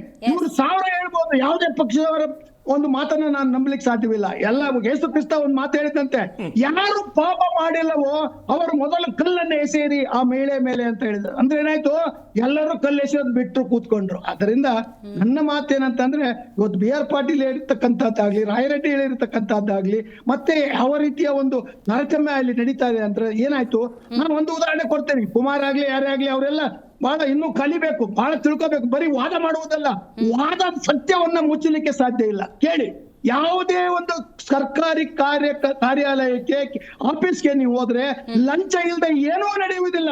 ಎಷ್ಟು ಅಂತ ಕಂಪ್ಲೇಂಟ್ ಕೊಡಿದ್ರೆ ಕೊಡ್ತಾನೆ ಬಂದಿದ್ದಾರೆ ಜನ. ಆದರೆ ಅವರಿಗೆ ನೋವಿರ್ತಕ್ಕಂಥದ್ದನ್ನ ಪರಿಹರಿಸ್ತಕ್ಕಂಥ ಈ ಮುಕ್ತ ಚರ್ಚೆಯಲ್ಲಿ ನೀವಾದ್ರೂ ಸ್ವಲ್ಪ ಒಂದು ನಿಮ್ಮ ಒಂದು ಪಕ್ಷದ ಒಂದು ಬದ್ಧತೆಯನ್ನ ಬಿಟ್ಟು, ಬ್ಲೈಂಡ್ ಕುರುಡು ನಂಬಿಕೆಯನ್ನ ಬಿಟ್ಟು ಸತ್ಯಕ್ಕೆ ಬನ್ನಿ. ಏನು ಸಮಸ್ಯೆ ಇದೆ, ನಮ್ಮ ಅಭಿವೃದ್ಧಿ ಕಾರ್ಯಕ್ರಮಗಳು ಸ್ಥಗಿತಗೊಂಡಿವೆ. ಆ ಅಭಿವೃದ್ಧಿ ಕಾರ್ಯಕ್ರಮಗಳಿಗೆ ಬೇಕಾದಂತ ಹಣ ಸಾಲಿಲ್ಲ. ನಿನ್ನೆ ಪರಮೇಶ್ವರ್ ಒಂದು ಹೇಳಿಕೆ ಕೊಡ್ತಾರೆ, ನಮ್ಮ ಅಭಿವೃದ್ಧಿ ಸಿದ್ದರಾಮಯ್ಯನ ಹತ್ರ ಹಣನೇ ಇಲ್ಲ, ನೀವು ಕೇಂದ್ರ ಸರ್ಕಾರದಿಂದ ಕೇಳಿ ಅಂತ ಹೇಳ್ತಾರೆ. ಅಂದ್ರೆ ಆಮೇಲೆ ಹೇಳ್ತಾರೆ, ಇಲ್ಲ ನಾನು ಅದನ್ನ ತಮಾಷೆಗೆ ಹೇಳಿದ್ದು ಅಂತ. ಏನೇ ಇರ್ಲಿ, ಸತ್ಯ ಎನ್ನುವುದು ಏನಂದ್ರೆ, ನನ್ನಲ್ಲಿ ಮತ್ತು ದಿವ್ಯಾ ಅಲ್ಲಿ ಮತ್ತು ವೀಕ್ಷಕರಲ್ಲಿ ಇರ್ತಕ್ಕಂಥ ದುಃಖದ ಪರವಾಗಿ ನಾನು ಹೇಳ್ತೀನಿ, ಕರ್ನಾಟಕದಲ್ಲಿ ಭ್ರಷ್ಟಾಚಾರ ಎಂತಕ್ಕಂಥದ್ದು ಮುಂದುವರಿದ ಕಥೆ ಆಗಿದೆ. ಅದು ಒಂದು ಮುಗಿಯದ ಕಥೆ ಇಲ್ಲ. ಆದ್ದರಿಂದ ಯಾವುದೇ ಪಕ್ಷದವರು ಇಲ್ಲಿ ನೈತಿಕತೆ ಎಂತಕ್ಕಂಥದ್ದು ಯಾರಿಗೂ ಇಲ್ಲ. ಸ್ಪಷ್ಟ ಉದಾಹರಣೆ ನಾನ್ ಕೊಡೋದೇನ್ರಿ, ಅಂಗೈ ಕಣ್ಣಿಗೆ ಕನ್ನಡಿ ಬೇಕೇನ್ರಿ? ಅದರಿಂದ ನನ್ನ ಒಂದು ಮನವಿ ಏನಂದ್ರೆ, ಈಗ ಇರ್ತಕ್ಕಂಥ ಡ್ಯಾಮೇಜ್ ಸಾಕು. ಈ ಸಿದ್ದರಾಮಯ್ಯನವರು, ನಾನು ಅವರನ್ನ 60 ವರ್ಷದಿಂದ ಬಲ್ಲೆ ಸ್ಟೂಡೆಂಟ್ ಆದಾಗಿಂದ. ಅದರಿಂದ ಅಂತ ಮೊದಲಿನ ಒಂದು ಮುಖ್ಯಮಂತ್ರಿ ಸಿದ್ದರಾಮಯ್ಯ ಯಾವ ಒಂದು ಬಿಗಿ ಆಡಳಿತವನ್ನು ಇಟ್ಕೊಂಡು, ಇವತ್ತು ಬಿಗಿ ಆಡಳಿತ ಇಲ್ಲ ಅಂದ್ರೆ ಏನಾಯ್ತು, ಅವ್ರು ಹೇಳ್ತಾರೆ 17 ಕೋಟಿ ರೂಪಾಯಿಯಿಂದ ನನ್ನ ಕ್ಷೇತ್ರಕ್ಕೆ ನೀಡಿರ್ತಕ್ಕಂಥದ್ದು ನನಗೆ ಗೊತ್ತಿಲ್ಲ ಅಂತ BR ಪಾಟೀಲ್ ಹೇಳೋದಾದ್ರೆ ಇದು ಸುಳ್ಳಾದ್ರೆ ನೀವು BR ಪಾಟೀಲ್ ಮೇಲೆ ಆಕ್ಷನ್ ತೆಗೆದುಕೊಳ್ಳಿ. ನೀವು ಹೇಳ್ತಿರಲ್ಲ, ಯಾರೇ ಒಂದು ಸುಳ್ಳು ಹೇಳಿದ್ರೆ ಅವ್ರ ಮೇಲೆ ಆಕ್ಷನ್ ತೆಗೆದುಕೊಳ್ತಕ್ಕಂಥ ಕಾನೂನು ಮಾಡ್ತಕ್ಕಂಥ ನೀವು ಈ ರೀತಿಯ ಸನ್ನಿವೇಶಗಳಲ್ಲಿ ನಿಮ್ಮ ಒಂದು ಪ್ರಾಮಾಣಿಕ ದೃಷ್ಟಿಯಿಂದ ಇವತ್ತು ಮಾತಾಡಬೇಕು. ಇಲ್ಲದೆ ಹೋದ್ರೆ ನಾವು ಜನರಿಗೆ ವಂಚನೆ ಮಾಡ್ತೇವೆ. ಬರೀ ಬಣ್ಣದ ಮಾತುಗಳ ಆಡುವುದರಿಂದ ನಮ್ಮ ಕರ್ನಾಟಕದ ರಾಜ್ಯ ಪ್ರಗತಿ ಆಗುವುದಿಲ್ಲ. ಯಾವ ಪೋಸ್ಟ್ ಆಫೀಸು ಮತ್ತು ಪಾಸ್ಪೋರ್ಟ್ ಆಫೀಸ್ ಇವೆರಡು ಬಿಟ್ಟು ಯಾವುದೇ ಆಫೀಸ್ಗೆ ಹೋಗ್ರಿ ಭ್ರಷ್ಟಾಚಾರವೆನ್ನುವುದು ತುಂಬಿ ತುಳುಕುತ್ತಿದೆ. ಒಂದು ಕೆಲಸ ಸಬ್ ರಿಜಿಸ್ಟ್ರಾರ್ ಆಗ್ಲಿ, ಎಕ್ಸೈಸ್ ಡಿಪಾರ್ಟ್ಮೆಂಟ್ ಆಗ್ಲಿ, RTO ಡಿಪಾರ್ಟ್ಮೆಂಟ್ ಆಗ್ಲಿ, ಎಲ್ಲಿ ಹೋದ್ರು ನಿಮಗೆ ಇವನ್ ವಿಶ್ವವಿದ್ಯಾನಿಲಯಗಳಲ್ಲಿ ಭ್ರಷ್ಟಾಚಾರ ಆಗ್ತಕ್ಕಂಥದ್ದನ್ನ ಸಾರಿ ಅನೇಕ ಬಾರಿ ನಮ್ಮಂತವರು ನೊಂದು ಹೇಳಿದ್ದೇವೆ. ನಮಗೆ ಈ ಸಂಜೆಯ ಅಂದ್ರೆ ನಮ್ಮ ಈವ್ನಿಂಗ್ ಇಯರ್ಸ್ ಅಲ್ಲಿ ಕರ್ನಾಟಕದ ಪರಿಸ್ಥಿತಿ ಬಂದಿದ್ದಕ್ಕೆ ಕಾರಣ ಬಿಜೆಪಿನೂ JDS ಕಾಂಗ್ರೆಸ್. ಈಗ ನೀವು ಅಧಿಕಾರದಲ್ಲಿ ಇರ್ತಕ್ಕಂಥವ್ರು ಇವಕ್ಕೆಲ್ಲ ಒಂದು ರೀತಿಯ ಸಬಬು, ಒಂದು ರೀತಿಯ ಜಾಣತನದ ಅಥವಾ ವಕೀಲರು ವಾದ ಮಾಡುವ ರೀತಿಯಲ್ಲಿ ಉತ್ತರ ಕೊಡಬೇಡಿ. ಪ್ರಾಮಾಣಿಕವಾದ ನಿಮ್ಮ ಆತ್ಮ ಪರೀಕ್ಷೆಯನ್ನು ಮಾಡಿಕೊಂಡರೆ ಕರ್ನಾಟಕದ ಜನರಿಗೆ ನೀವು ಸತ್ಯವನ್ನು ಹೇಳ್ತಾರೆ, ನಿಮಗೆ ಒಳ್ಳೆ ಭವಿಷ್ಯ ಇದೆ. ನೀವು ಇನ್ನೂ ತರುಣರು. ಈ ರೀತಿ ಸುಳ್ಳುಗಳನ್ನ ನೀವು ಸಾಗಿಸ್ತಕ್ಕಂಥದ್ದನ್ನ ಅಥವಾ ಡಿಫೆಂಡ್ ಮಾಡ್ತಕ್ಕಂಥ ಬಿಡಿ. ಕರ್ನಾಟಕದ ಜನರ ಪರವಾಗಿ ಅವರಿಗೆ ಆಗಿರ್ತಕ್ಕಂಥ ನೋವನ್ನ ಯಾವುದೇ ಕಚೇರಿಯಲ್ಲಿ ನೀವು ಕಾಂಗ್ರೆಸ್ ಕಾರ್ಯಕರ್ತರು ನಿಂತು ಅಲ್ಲಿ ಬರ್ತಕ್ಕಂಥ ಎಲ್ಲ ಜನರಿಗೂ ಕೆಲಸ ಮಾಡಿಕೊಡಿ. ನೀವು ಆಗ ನಿಮ್ಮನ್ನ ನಾವು ಮೆಚ್ಚುತ್ತೇವೆ, ನಿಮಗೆ ಬಹುಮಾನ ನಿಮ್ಮನ್ನ ಚುನಾವಣೆಯಲ್ಲಿ ಗೆಲ್ಲಿಸ್ತೇವೆ. ನನ್ನಂತ ಅವರಿಗೆ ಈ ಪ್ರಶ್ನೆಯನ್ನ ಕೇಳಿದ್ರೆ ನಾನು ಇದೇ ಸತ್ಯವನ್ನ, ಇದೇ ಒಂದು ವಾಸ್ತವ ಸ್ಥಿತಿಯನ್ನ ಮತ್ತೆ ಮತ್ತೆ ಹೇಳಿ ನನಗೂ ಬೇಜಾರಾಗ್ಬಿಟ್ಟಿದೆ, ನಿಮಗೂ ಬೇಜಾರಾಗಿದೆ. ಆದ್ರೆ ಕಾರ್ಯಕ್ರಮ ನಡೆಯಬೇಕಲ್ಲ, ಸಾರ್ವಜನಿಕರಿಗೆ 2 ವರ್ಷದಿಂದ ಟೈಟಲ್ ಚೇಂಜ್ ಇತ್ತಷ್ಟೇ. ಅವಾಗ ನಾವು ಬಿಜೆಪಿ ಮೇಲೆ ಆರೋಪ ಮಾಡ್ತಿದ್ವಿ, ಇವಾಗ ಕಾಂಗ್ರೆಸ್. ಹಿಂಗಾಗ್ಬಿಟ್ಟಿದೆ. ಅಲ್ಲ, ಅವರು ಅದಕ್ಕೆ ಇಂಗ್ಲಿಷ್ ಹೇಳ್ತಾರೆ ಟ್ವಿಡ್ಲ್ ಡಮ್ ಅಂಡ್ ಟ್ವಿಡ್ಲ್ ಡಿ, ಭೂತ ಮತ್ತು ದೆವ್ವ ಇವರ ಯಾವ್ದನ್ನ ಆಯ್ಕೆ ಮಾಡ್ಕೊಳ್ತೀರಿ ನೀವು? ಕರ್ನಾಟಕದ ದುರ್ದೈವ ದುರಂತ ಅನ್ನುತ್ತ ಆ ಉದ್ದೇಶಕ್ಕೆ ನಮ್ಮ ಮುಂದೆ ಒಳ್ಳೆ ಆಯ್ಕೆಯನ್ನು ಕೊಡಿ. ಆಮ್ ಆದ್ಮಿ ಪಕ್ಷ ಏನಾದ್ರು ಬರುತ್ತೆ ಅಂತಂದ್ರೆ ಅವರು ಸಹ ಭ್ರಷ್ಟಾಚಾರದ ಒಳಗಾಗಿ ಅಧಿಕಾರ ಕಳ್ಕೊಂಡ್ರು ಅಂದ್ರೆ ಏನಾಯ್ತು? ಟೋಪಿ ಚೇಂಜ್ ಆಗುತ್ತೆ, ಪಕ್ಷದ ಫ್ಲಾಗ್ ಚೇಂಜ್ ಆಗುತ್ತೆ. ಓಕೆ ಸರ್, ಡೀಟೇಲ್ ಆಗಿ ಮಾತಾಡ್ತೀನಿ. ಮೂಡ ಹಗರಣ ತಗೊಳ್ಳಿ, ಅಧಿಕಾರಿಗಳೇ ಕಾರಣ. ವಾಲ್ಮೀಕಿ ಅಭಿವೃದ್ಧಿ ನಿಗಮದ ಹಗರಣ ತಗೊಳ್ಳಿ, ಅಲ್ಲೂ ಕೂಡ ಅಧಿಕಾರಿಗಳೇ ಕಾರಣ. ಬಾಣಂತಿಯರ ಸಾವು ತಗೊಳ್ಳಿ, ಅಲ್ಲೂ ಅಧಿಕಾರಿಗಳೇ ಕಾರಣ. ಅಬಕಾರಿ ತಗೊಳ್ಳಿ, ಅದು ಚಿನ್ನಸ್ವಾಮಿ ಕ್ರೀಡಾಂಗಣ, ಅದೂ ಇಲ್ಲಿ ಯಾವುದೇ ರೀತಿಯ ಹಗರಣಗಳು ಮತ್ತೊಂದು ಸಮಸ್ಯೆ ಆಗಲಿ ಅದೆಲ್ಲದಕ್ಕೂ ಕೂಡ ಅಧಿಕಾರಿಗಳೇ ಕಾರಣ ಅನ್ನೋದರ ನಡುವೆ ರಾಜು ಖಾಗೆ ಅವರ ಸ್ಟೇಟ್ಮೆಂಟ್ ತಗೊಂತೀನಿ ನಾನು. ಅಧಿಕಾರಿಗಳೇ ಕಾರಣ ಅಂದರೆ ಅದಕ್ಕೆ ಹೊಣೆ ಯಾರು ಅಂತ ಕೇಳಿದ್ರು. ಕರ್ನಾಟಕದಲ್ಲಿ ಕಾಂಗ್ರೆಸ್ ಆಡಳಿತವನ್ನು ನಡೆಸ್ತಾ ಇದೆ. ಬಹುದೊಡ್ಡ ಹೋಪ್ ಇತ್ತು. ಈ ದೊಡ್ಡ ಮ್ಯಾಂಡೇಟ್, ಜನ ಕೊಟ್ಟಂತಹ ಮ್ಯಾಂಡೇಟ್ ಬರೀ ಮತ ಅಂತ ನೀವು ಅದನ್ನು ಪರಿಗಣಿಸ್ಬಿಡಿ, ಅದೊಂದು ವಿಶ್ವಾಸ. ಬೇಸತ್ತು ಹೋಗಿದ್ರು. BJP ಮೇಲೆ ಅಂಥ ಒಂದು ಗಂಭೀರ ಆರೋಪ ಇತ್ತು. ಇಂಥ ಸಂದರ್ಭದಲ್ಲಿ ಕೊಟ್ಟಂಥ ಆ ಒಂದು ಮ್ಯಾಂಡೇಟಿಗೆ ಇವತ್ತು ಕಾಂಗ್ರೆಸ್ನ ನಾಯಕರು ಬೆಲೆ ಕೊಡ್ತಿಲ್ಲ ಅನ್ನೋದು ಅಕ್ಷರಶಃ ಗೊತ್ತಾಗ್ತಾ ಇದೆ. ನಾಗೇಂದ್ರ ಬಾಬು ಸರ್, ನೀವು ಹೇಳಬೇಕು, ಯಾವುದೇ ಹಗರಣ ತಗೊಂಡ್ರು ಅಧಿಕಾರಿಗಳೇ ಕಾರಣ ಅಂತೆ. ರಾಜು ಖಾಗೆ ಅವ್ರು ಮಾತಾಡಿದ್ದು ನೀವು ಗಮನಿಸಿದ್ರಿ. ಅಧಿಕಾರಿಗಳೇ ನಿಜಕ್ಕೂ ಕಾರಣ ಅನ್ನೋದಾದರೆ ಅದಕ್ಕೆ ಹೊಣೆ ಯಾರು? ನೀವು ನಿಜವಾದ ಪ್ರಶ್ನೆ ಈಗ ಕೇಳಿದ್ದೀರಾ. ಅದಕ್ಕೆ ಉತ್ತರ ಬೇಕು ಅನ್ನೋ ಒಂದು 2-3 ವಿಷಯಗಳು ಹೇಳಬೇಕಾಗುತ್ತೆ. ಕಳೆದ ಬಾರಿ ಇದೇ ನಾನು ಆಗ್ಲೇ ಹೇಳಿದೆ, ಕಾಂಗ್ರೆಸ್ ಅವರು ಪೇ CM ಆಗಲಿ 40% ಆಗಲಿ ಆಪಾದನೆ ಮಾಡಿದ್ರು. ಅವ್ರಾಗಲೇ ಹೇಳ್ತಾ ಇದ್ರು ಲಂಚ ತಗೊಂಡಿರೋದಕ್ಕೆ ಯಾರು ತಗೊಂಡಿದ್ದಾರೆ ಅಂತಕ್ಕಂಥದ್ದು ಹೇಳಿ ಅಂತ ಹೇಳಿ. ಯಾರಾದರೂ ಈ ರಾಜ್ಯದಲ್ಲಾಗಲಿ ದೇಶದಲ್ಲಾಗಲಿ ಪ್ರಪಂಚದಲ್ಲಿ ಲಂಚ ತಗೊಳ್ಳೋದು, ನಾನೇ ಲಂಚ ತಗೊಂಡಿರೋದು, ಇಷ್ಟಿಗೆ ತಗೊಂಡಿದ್ದೀನಿ ಅಂತ ಯಾರಾದ್ರು ಹೇಳೋದು ಇವತ್ತಿನ ದಯವಿಟ್ಟು ನೀವು ಕೇಳ್ತಕ್ಕಂಥ ಪ್ರಶ್ನೆಗಳು ಹೇಗಿರುತ್ತೆ ಅಂತಂದರೆ, ಈ ಜನಗಳು ಕಿವಿಲಿ ಹೂ ಇಡ್ತಾ ಇದ್ದೀವಿ ಅನ್ನೋ ಮಟ್ಟಕ್ಕೆ ಸ್ಪಷ್ಟವಾಗಿರ್ತಾವೆ. ಒಂದು. ಎರಡನೇದು, ನೀವು BJP ಮೇಲೆ ಆಪಾದನೆ ಮಾಡಿದ್ರೆ ಅವ್ರ ಭ್ರಷ್ಟ ಸರ್ಕಾರ ಹಾಗೆ ಹೀಗೆ ಅದಿದೆಯೇ ಇಲ್ಲ ಅಂತಕ್ಕಂಥ ಸೈಡ್ಗೆ ಇಡೋದಾದ್ರೆ ಜನಗಳು ಅದಕ್ಕೆ ತೀರ್ಮಾನ ಮಾಡಿದ್ದು 136 ಸೀಟ್ ಕೊಟ್ಟಿದ್ದು. ನೀವೇನಂತೀರಾ? ಅವ್ರ ಕಾಲದಲ್ಲಿ ಯಡಿಯೂರಪ್ಪನ ಕಾಲದಲ್ಲಿ ಆಗ್ಲಿಲ್ವಾ? ಮತ್ತೆ ಹಾಗಾದ್ರೆ ನೀವೇನು ನಾವು ಮಾಡ್ತೀವಿ, ನೀವು ಮಾಡಿದ್ರೆ ನಾವು ಮಾಡ್ತಾ ಇದ್ದೀವಿ. ಈ ರೀತಿ ಹೇಳಿಕೆಗಳಿಂದ ಈ ರಾಜ್ಯದಲ್ಲಿ ಅನೇಕ ವಿಚಾರಗಳು ಇದೇನೆ ಪದೇ ನಾನು ಚರ್ಚೆ ಮಾಡುವಂತ ಸಂದರ್ಭದಲ್ಲಿ ಹೇಳಿದ್ದೀನಿ. ನೀವು ಮಾಡ್ತಿದ್ದೀರಾ, ನಾವು ಮಾಡ್ತಾ ಇದೀವಿ ಅಂದ್ರೆ ಜನ ನೋಡ್ತಾ ಇದ್ದಾರೆ ನಿಮ್ಮನ್ನ ಬುದ್ಧಿ ಕಲ್ಸಕ್ಕೆ. ಮತ್ತೊಂದು ಹೇಳ್ತಾ ಇದ್ರು, ಇದು ಏನು ನಮ್ಮ ರಾಜೀನಾಮೆ ಯಾಕೆ ತಗೋಬೇಕು ಅಂತಕ್ಕಂಥ ಮಾತನ್ನ. ಮಾನ್ಯ ಗೋಪಾಲಕೃಷ್ಣ ಅವ್ರು ಏನಾದರೂ ಲೈವಲ್ಲಿ ತಗೊಳ್ಳೋದಾದ್ರೆ ಅವ್ರಿಗೊಂದು ಪ್ರಶ್ನೆ ಇದೆ. ಯಾವ ಒಂದು ಜಮೀರ್ ಅಹ್ಮದ್ ಅವ್ರ ಮೇಲೆ ಆಪಾದನೆ ಬಂತು, ಜಮೀರ್ ಅಹ್ಮದ್ ಅವ್ರ ಮೇಲೆ ಇವತ್ತು ಆಪಾದನೆ ಬಂದಿದೆ, ಅವರು ಇಮಿಡಿಯೇಟ್ ಆಗಿ ರಾಜೀನಾಮೆ ಕೊಟ್ಟು ಅವ್ರು ಇದನ್ನು ಸಾಬೀತಾಗಲಿಲ್ಲ ಅಂತಂದ್ರೆ ಮತ್ತೆ ಬರ್ಬೋದು ಅಂತ ಹೇಳಿದ್ರು. ಮೂಡ ಹಗರಣದಲ್ಲಿ ಕರ್ನಾಟಕ ರಾಜ್ಯದಲ್ಲಿ ಅತಿ ದೊಡ್ಡ ವಾದಗಳೇ ನಡೆದೋಯ್ತು. ಅವತ್ತು ಯಾಕೆ ಸನ್ಮಾನ್ಯ ಸಿದ್ದರಾಮಯ್ಯ ಅವರು ರಾಜೀನಾಮೆ ಕೊಟ್ಟು ಅವತ್ತು ನೈತಿಕ ಹೊಣೆ ತಗೋಬೇಕಾಗಿತ್ತಲ್ವಾ? ಯಾಕೆ ರಾಜೀನಾಮೆ ಕೊಡಬೇಕು ಅಂದರೆ ಆ ಇಲಾಖೆ ಮೇಲೆ ಆರೋಪ ಬಂದಂಥ ಸಂದರ್ಭದಲ್ಲಿ ಅದರ ನೈತಿಕ ಹೊಣೆ ಅವರೇ ಒತ್ಕೋಬೇಕಾಗುತ್ತೆ, ಆ ಇಲಾಖೆ ಮಿನಿಸ್ಟರ್ಗಳು ಅಂತಕ್ಕಂಥದ್ದು ಮತ್ತೊಂದು. ಹಾಗೆ ಮತ್ತೆ ಇದು ಏನು ಪಂಚಾಯತಿ ಮೆಂಬರ್ ಮನೆ ಕಾಂಗ್ರೆಸ್ ವಕ್ತಾರ ಹೇಳ್ತಿದ್ರು, ಪಂಚಾಯತಿ ಮೆಂಬರ್ಗಳು ಹೋಗಿ ತಗೊಂಬರೋದಕ್ಕೆ ಅವ್ರಿಗೆ ಹಕ್ಕು ಅಂತೇಳಿ. ಹಾಗಾದ್ರೆ ಇವ್ರನ್ನ MLA ಅವ್ರು ಹಾಕ್ಬೇಕು, ತೆಗೆದಾಕ್ಬಿಡಿ ಅವ್ರನ್ನೆಲ್ಲ. ಒಂದು ನಿಮಿಷ ಹೇಳೋ ತನಕ ಕೇಳಿ. ನಗರದಲ್ಲಿ, ಮೈಸೂರಿನಲ್ಲಿ ಒಂದು ನಗರ ಪಾಲಿಕೆ ಇದೆ, ಈ ಬೇರೆ ಬೇರೆ ಪಾಲಿಕೆಗಳಲ್ಲಿರೋ ಸದಸ್ಯರುಗಳು ತಮ್ಮ ಕೆಲಸಗಳು ಮಾಡೋದು ಬೇಡವೇ ಆಗಿದ್ರೆ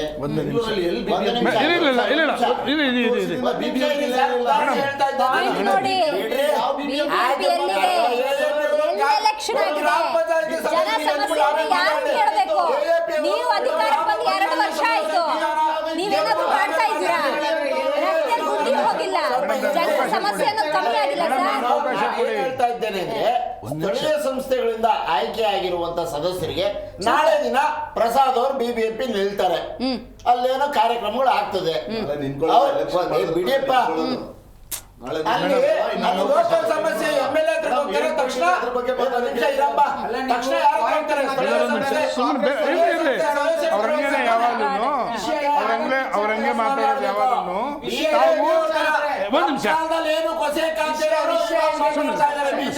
ಈಗ ನೀವೇನ್ ಸರ್ ಸಾಧನೆ ಮಾಡಿದ್ರು? ಬೆಂಕಿ ಇಲ್ದೆ ಹೊಗೆ ಆಡಲ್ಲ ಸರ್. ಯಾರೋ ವಿಪಕ್ಷದವ್ರು ಮಾತಾಡ್ತಿಲ್ಲ, ನಿಮ್ ಪಕ್ಷದವ್ರು ಮಾತಾಡ್ತಿದ್ದಾರೆ ಸರ್. ನೀವು ಸೀರಿಯಸ್ ಆಗಿ ತಗೊಂತಿಲ್ವಲ್ಲ? ಸಾಲ ಬಡ್ಡಿ ಕಟ್ಬೇಕಲ್ಲಪ್ಪ. ಓ ಮುಗೀತಲ್ಲ, ಒಂದು ನಿಮಿಷ ಇರಿ, ಕಾಂಗ್ರೆಸ್ ಹೋಗ್ತಾರೆ, ಸಮಾಧಾನ ಇರಿ ಒಂದು ನಿಮಿಷ, ಸ್ವಲ್ಪ ಒಂದು ನಿಮಿಷ. ನಾನು ಹೇಳ್ತಾ ಇರ್ತಕ್ಕಂಥದ್ದು ಯಾಕೆ ಅಧಿಕಾರಿಗಳು ಲಂಚವನ್ನು ತಗೊಂತಾ ಇದ್ದಾರೆ ಹಾಗೆ ಹೀಗೆ ಅಂತ ಹೇಳಿ.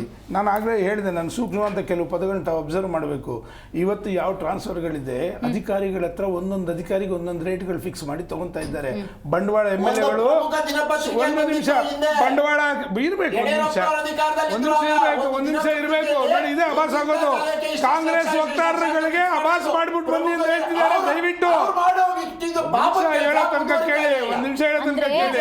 ಅವ್ರೇನೋ ತಿಂದುಬಿಟ್ರು ಸರ್, ಅವ್ರೇನೋ ತಿಂದುಬಿಟ್ರು. ನೀವು ಅದನ್ನ ತಿನ್ಬೇಕಾ? ನೀವು ಮಾದರಿ ರಾಜಕಾರಣ ಮಾಡಕ್ಕಾಗಲ್ವಾ? 60 ವರ್ಷ ಆಡಳಿತ ನಡೆಸಿದ್ದೀರಿ ಸರ್, ನಿಮಗೆ ಹೇಳ್ಕೊಡ್ಬೇಕಾ ನಾವು? ನಿಮಗೆ ಹೇಳ್ಕೊಡ್ಬೇಕಾ ನಾವು? ಅವ್ರು ಹಂಗ ಮಾಡಿದ್ರು, ಇವ್ರು ಹಿಂಗ ಮಾಡಿದ್ರು, ಸಮರ್ಥನೆ ಮಾಡ್ಕೊಳ್ಳೋದು ಒಂದು ನಿಮಿಷ. ಇಲ್ಲ ಸರ್. ಆಮೇಲೆ ಈಗ ಯಾವ ಅಧಿಕಾರಿಗಳು ಅವ್ರ ಹತ್ರ ಏನು MLAಗಳು ಏನು ಬಂಡವಾಳ ಹಾಕಿ ಬಂದಿದ್ದಾರೆ, ಬಂಡವಾಳ ತಗೋಬೇಕಂದ್ರೆ ಅಧಿಕಾರಿಗಳು ರಿಟರ್ನ್ಸ್ ತಗೊಂಡಿದ್ದಾರೆ, ಅದು ಸಾರ್ವಜನಿಕರಿಂದ ಕಲೆಕ್ಟ್ ಮಾಡ್ತಾ ಇದ್ದಾರೆ. ನಿನ್ನೆ ಲಾಸ್ಟ್ ಲೈನ್ ಇದೆ, ಪ್ರತಿಯೊಂದು ಸ್ಥಳೀಯ ಮಟ್ಟದಲ್ಲಿ ಶಾಸಕರುಗಳು ಕೊಡ್ತಕ್ಕಂಥ ಏನು ಅನುದಾನ ಇದೆ, ಈ ಅನುದಾನ ಸರಿಸುಮಾರು ಏನು ಪ್ರದೇಶವಾರು ಕ್ಷೇತ್ರವಾರು ಕೊಡ್ತಕ್ಕಂಥ ಅನುದಾನ ಇದೆ. 2024-25 ಅನುದಾನ ಕ್ಯಾಡೆಕ್ಸಲ್ಲಿ ಇರ್ತಕ್ಕಂಥದ್ದು ಸರಿಸುಮಾರು 1,479 ಕೋಟಿ ರೂಪಾಯಿ 2024-25ಕ್ಕೆ ಇಟ್ಟಿರ್ತಕ್ಕಂಥದ್ದು. ಕೇವಲ 32% ಖರ್ಚಾಗಿರ್ತಕ್ಕ 1,000 ಕೋಟಿ ಹಾಗೆ ಇದೆ. ಏನು ಮಾಡ್ತಾ ಇದ್ದೀರಾ ಮಾನ್ಯ ಕಾಂಗ್ರೆಸ್ ವಕ್ತಾರರೇ? ಇದು ಅಂಕಿ ಅಂಶಗಳ ಸಮೇತ ನಿಮ್ಮ ಸರ್ಕಾರದಲ್ಲಿ ನಿನ್ನೆ ತೆಗೆದಿರ್ತಕ್ಕಂಥ ದಾಖಲಾತಿ ಇದು. ನಿಮ್ಮ ಸರ್ಕಾರದಲ್ಲಿ ದಾಖಲಾತಿಗಳಿದು. 1,000 ಕೋಟಿ ಹಾಗೆ ಇಟ್ಟಿದ್ದೀರಾ? ಯಾವ ಎಲೆಕ್ಷನ್ ತಗೊಂಡೋಗೋದಕ್ಕೆ ಇಟ್ಟಿದ್ದೀರಾ? ಯಾವ ಎಲೆಕ್ಷನ್ ತಗೊಂಡೋಗೋದಕ್ಕೆ ಇಟ್ಟಿದ್ದೀರಾ ಅಂತಕ್ಕಂಥದ್ದು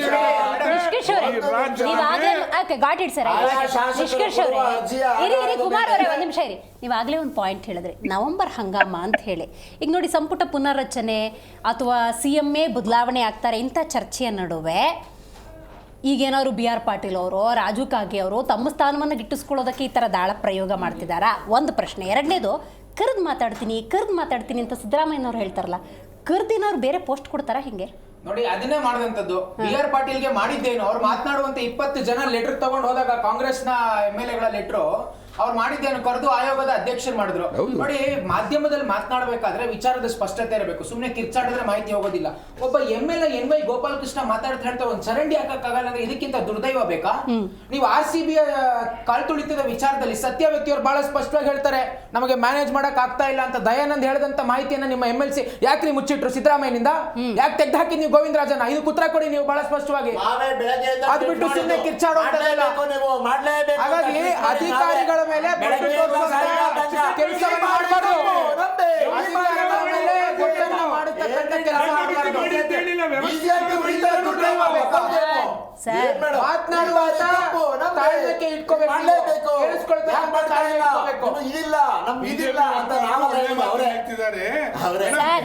ನೀವು ಕೊಟ್ಟಿರೋ ಒಳ್ಳೆ ಯೋಜನೆಗಳನ್ನು ಜನ ನೋಡ್ತಾರೆ.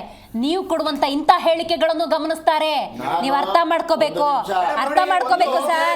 ಪ್ರಪಗಂಡ ಮಾಡಿ ಪ್ರೋವೋಕ್ ಮಾಡಿ ಆ ಕಾರ್ಯಕ್ರಮ ಮಾಡಿಸಿದ್ದು. ಈ ರೀತಿಯ ಬೂಟಾಟಿಕೆ ಹೇಳಿಕೆಗಳನ್ನು ಯಾರು ಕೇಳಲ್ಲ. ಎಷ್ಟು ಬೂಟಾಟಿಕೆ ಹೇಳಿಕೆಗಳನ್ನು ಹೇಳ್ತಾ ಇದ್ದಾರೆ, ಯಾರು ಕೇಳಲ್ಲ. ಬಹಳ ಸ್ಪಷ್ಟವಾಗಿ ಸಲೀಂ ಅವರಿಗೆ ದೈನಂದ್ ಅವರು ಮಾಹಿತಿ ಕೊಡ್ತಾರೆ. ತಾಜ್ ವೆಸ್ಟ್ ಇಂದ ಬರಬೇಕಾದ್ರೆ ಗೋವಿಂದರಾಜು MLC ಇವತ್ತು ವಾಲ್ಮೀಕಿ ಹಗರಣ ಇರ್ಬೋದು, ಗೌಡ ಹಗರಣ ಇರ್ಬೋದು, ನಿಮ್ಮ ಹತ್ರ ಮಾತಾಡ್ತೀನಿ. ಅಬಕಾರಿ ಹಗರಣ ಇರ್ಬೋದು, ಎಷ್ಟೋ ಹಗರಣ ಕಾರಣ ಯಾರು ಕಾಂಗ್ರೆಸ್. ಕಂಟಿನ್ಯೂ ಮಾಡಿರಂತೆ ಒಂದು ಇಂಪಾರ್ಟೆಂಟ್ ವಿಷಯ ಇದೆ ಮೇಡಮ್. ಮೊನ್ನೆ ಕಾಂಗ್ರೆಸ್ ವಕ್ತಾರ ಒಂದು ಮಾತು ಹೇಳಿದ್ರು, ರಾಜು ಕಾಗೇರಿ ಇವತ್ತು ಮಾತಾಡಿದಾರಲ್ಲ, ನೆಕ್ಸ್ಟ್ ಡಿಬೇಟ್ ಅಲ್ಲಿ ನೋಡಿ ಅವ್ರಿಗೆ ಹಣ ಬರುತ್ತೆ ಅಂತ ಹೇಳಿ. ಯಾರು ಎದುರಿಸ್ತಾರೋ ಮುಖ್ಯಮಂತ್ರಿಗಳನ್ನ ಅವ್ರಿಗೆ ಮಾತ್ರ ಹಣ ಬರುತ್ತೆ. ಕಂಟಿನ್ಯೂ ಮಾಡಿ. ಅಧಿಕಾರಿಗಳ ಮೇಲೆ ಹಿಡಿತವನ್ನು ಇಟ್ಕೊಳ್ಲಿಕ್ಕೆ ಆಗ್ಲಿಲ್ಲ ಅಂತಂದ್ರೆ ಅದಕ್ಕಿಂತ ದುರ್ದೈವದ ಸರ್ಕಾರ ಯಾವುದಿಲ್ಲ. ಇವತ್ತು ಸಿದ್ದರಾಮಯ್ಯ ಪಾಪ ಏನು ಕೆಲಸ ಮಾಡ್ಲಿಕ್ಕೆ ಆಗ್ತಾ ಇಲ್ಲ. ಮೊದಲು ನಿಮ್ಮ ಪಕ್ಷದಲ್ಲಿ ಇರ್ತಕ್ಕಂಥ ಸಮಸ್ಯೆಗಳನ್ನ ತಿಳ್ಕೊಳ್ಳಿ. DK ಶಿವಕುಮಾರ್ ಅವರೊಂದು ಮಾತು, ಸಿದ್ದರಾಮಯ್ಯ ಒಂದು ಮಾತು ಬಹಳ ಸ್ಪಷ್ಟವಾಗಿ ನಿಮಗೆ ಮಾಹಿತಿ ಇಲ್ಲ. ನಿಮ್ಮಲ್ಲೇ ಒಗ್ಗಟ್ಟಿಲ್ಲ. ಆಗಿರ್ತಕ್ಕಂಥ ವಾಲ್ಮೀಕಿ ಹಗರಣ ಬಗ್ಗೆ ಮಾತಾಡಿ, ಗೂಢ ಹಗರಣ ಬಗ್ಗೆ ಮಾತಾಡಿ, ವಸತಿ ಹಗರಣ ಬಗ್ಗೆ ಮಾತಾಡಿ, ಅಬಕಾರಿ ಹಗರಣ ಬಗ್ಗೆ ಮಾತಾಡಿ, ವಿಶ್ವವಿದ್ಯಾಲಯ ಆಗ್ತಾ ಇರ್ತಕ್ಕಂಥ ಹಗರಣಗಳ ಬಗ್ಗೆ ಮಾತಾಡಿ. ಇದ್ರ ಬಗ್ಗೆ ಮಾಹಿತಿ ಕೊಡ್ರಿ, ಇದ್ರ ಬಗ್ಗೆ ಮಾಹಿತಿ ಕೊಡಿ. ಗೂಢ ಹಗರಣ ಬಗ್ಗೆ ಮಾತಾಡಿ. ಗಾಟ್ ಇಟ್ ನಿಷ್ಕರ್ಷ್. ಇಲ್ಲಿ ನೋಡಿ, ಜನಸಾಮಾನ್ಯರು ಓಟ್ ಹಾಕಿದ ಮತದಾರರು ಅವ್ರ ಕ್ಷೇತ್ರಕ್ಕೆ ನೋಡಿ, ಅಲ್ಲ ಕ್ಷೇತ್ರದ ಅಭಿವೃದ್ಧಿ ಆಗಬೇಕು ಅಂದ್ರೆ ಮುಖ್ಯಮಂತ್ರಿಗಳ ಹತ್ರ ಈಗ ಹೋರಾಟ ಮಾಡಿ ಓಪನ್ ಸ್ಟೇಟ್ಮೆಂಟ್ ಕೊಟ್ಟು ಅನುದಾನ ತಗೋಬೇಕಾ? ಮಾಗಡಿ ಬಾಲಕೃಷ್ಣ ಈಗ ಹೇಳಿದ್ದಾರೆ, ನನಗೆ DK ಶಿವಕುಮಾರ್, DK ಸುರೇಶ್ ಕೃಪಾ ಕಟಾಕ್ಷ ಅನುದಾನ ಬರ್ತಾ ಇದೆ. ಪರಮೇಶ್ವರ್ ಗೃಹ ಮಂತ್ರಿ ಹೇಳ್ತಾರೆ ಅನುದಾನ ಇಲ್ಲ ಬರ್ಬೇಡಿ ಸಿದ್ದರಾಮಯ್ಯ ಹತ್ರ ಅಂತ. ಇದಕ್ಕಿಂತ ಬೇಕಾ ಸರ್? ಒಬ್ಬ ಗೃಹ ಮಂತ್ರಿ ಹೇಳಿರ್ತಕ್ಕಂಥ ಸ್ಟೇಟ್ಮೆಂಟ್ ಆಯ್ತಪ್ಪ. ಇದಕ್ಕಿಂತ ನಾಚಿಕೆಗೇಡಿನ ಸಂಗತಿ ಇದೆ. ಇದ್ರ ಬಗ್ಗೆ ಉತ್ತರ ಕೊಡಿ. ಎಲ್ಲ ನಾನು ಮಾತಾಡ್ತೀನಿ. ಆಮೇಲೆ ಒಂದು ನಿಮಿಷ ಇರಿ ಸರ್.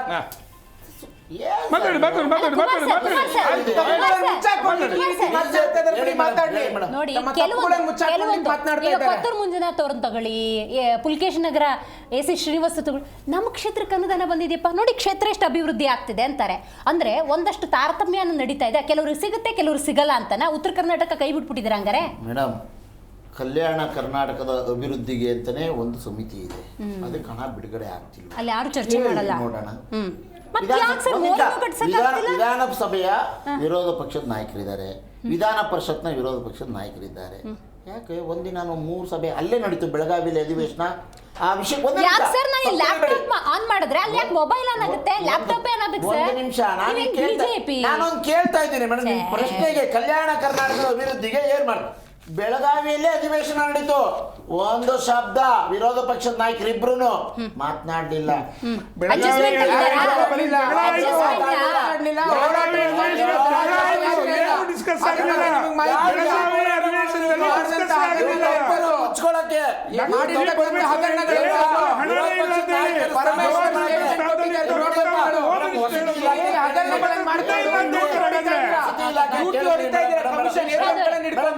ವಸತಿ ಇಲಾಖೆ ಜಮೀರ್ ಅಹಮದ್ ಖಾನ್ರು ಯಾವುದೇ ಕಾರಣಕ್ಕೂ ಈ ಹಗರಣಕ್ಕೂ ಅವ್ರಿಗೂ ಸಂಬಂಧ ಇಲ್ಲ. ಒಂದು ನಿಮಿಷ ನಾನು ಹೇಳ್ತೇನೆ, ಯಾಕೆ ಹೇಳ್ತೇನೆ ಕೇಳಿ. ಇದಕ್ಕಿಂತ ದೊಡ್ಡ ಸುಳ್ಳು ಯಾವುದು ಇಲ್ಲ. ಅವರು ಕೊಡುಗೈ ದಾನಿಗಳು, ಅವರು ಎಂದೂ ಕೂಡ ದಾನ ಮಾಡಕ್ಕೆ ಹೇಳಿ. ಮತ್ತೆ ಅಲ್ಲಿರೋ ರೈತರಿಗೆ ಯಡಿಯೂರಪ್ಪನ ಕೇಳ್ರಿ,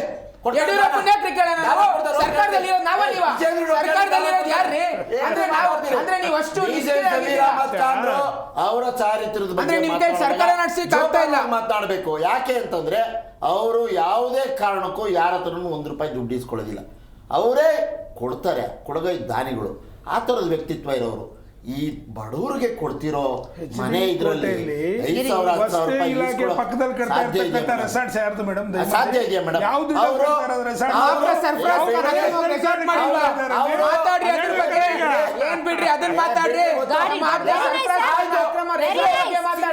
ಮಲೇಷ್ಯಾದಲ್ಲಿ ಮಾಡಿದಾರಲ್ಲ, ದುಬೈನಲ್ಲಿ ಮಾಡ್ತೀರಾ? ನಿಮ್ಮ ಮಾನ್ಯ ಉಪಮುಖ್ಯಮಂತ್ರಿ ದುಬೈಗೆ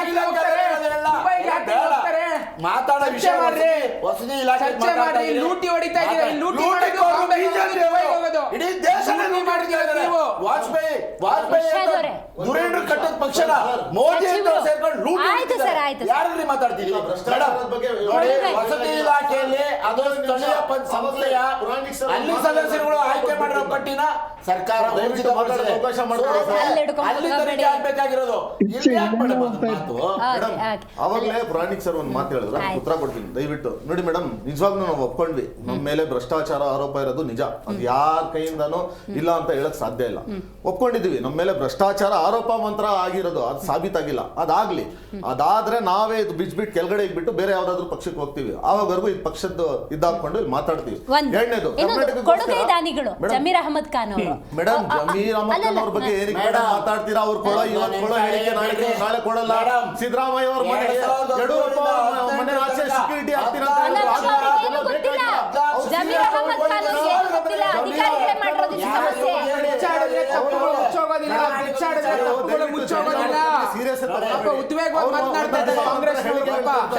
ಅವ್ರ ಪರವಾಗಿ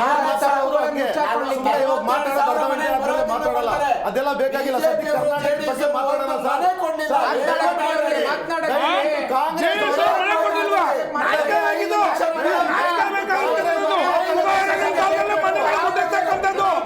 ಮಡಿಕೇರಿ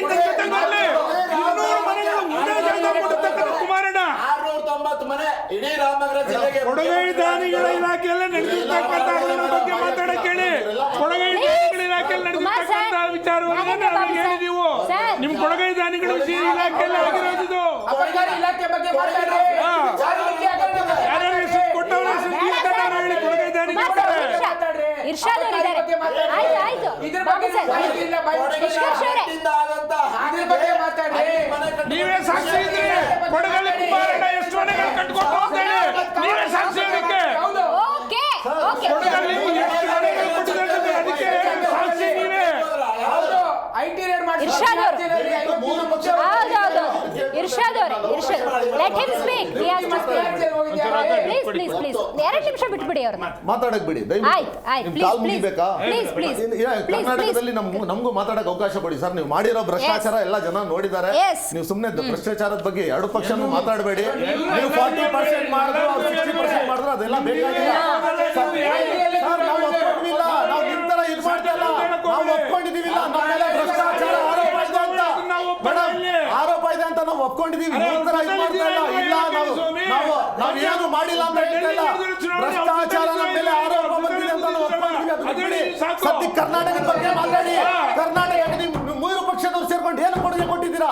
ಬರೀ ಲೂಟಿ ಮಾಡಿದ್ಬಿಟ್ಟು ಬೇರೆ ಏನ್ ಮಾಡಿದ್ದೀರಾ? ಕರ್ನಾಟಕಕ್ಕೆ ಏನ್ ಮಾಡಿದ್ದೀರಾ? ಅಂತ ಹೇಳಿ ಯಾವ್ದಾದ್ರು ಒಂದು ಕೊಡುಗೆ ಅಂತ ಹೇಳಿ ಬರೀ ಲೂಟಿ. ಮೇಡಮ್, ಇದೇ ತರ ಮಾಡಿ ಡೈವರ್ಷನ್ ಮಾಡೋದು ಇವ್ರು. ಈ 3 ಪಕ್ಷದವ್ರು ಹಂಗೆ ಡೈವರ್ಷನ್ ಪಾಲಿಟಿಕ್ಸ್ ಕರ್ನಾಟಕ ಜನ ನೋಡ್ತಾ ಇದ್ದಾರೆ. ಇವ್ರ ಮುಖಗಳೆಲ್ಲ ಆಮ್ ಆದ್ಮಿ ಪಾರ್ಟಿ ಬಗ್ಗೆ ಬಿಡ್ರಿ. ಅಟ್ಲೀಸ್ಟ್ ನಾವು 3 ಸ್ಟೇಟ್ ಅಲ್ಲಿ ಇದೀವಿ. ನೀವು ಇಷ್ಟು ವರ್ಷದಿಂದ ಕರ್ನಾಟಕದ ಆಚೆ ಕಾಲಿಕ್ಕೆ ಹೋಗಿದ್ದ ಇಲ್ಲ. ದಳದವ್ರು ನೀವೇನ್ರಿ ಮಾತಾಡ್ತೀರಾ? ನೀವು ದಳದವ್ರು ಮಾತಾಡಬೇಡಿ. ಆಮ್ ಆದ್ಮಿ ಪಾರ್ಟಿ ಬಗ್ಗೆ ನೀವು ಮಾತಾಡಬೇಡಿ. 70 ವರ್ಷದಿಂದ ಕರ್ನಾಟಕದ ಆಚೆ ಕಾಲಿಕ್ಕೆ ಆಗಿಲ್ಲ.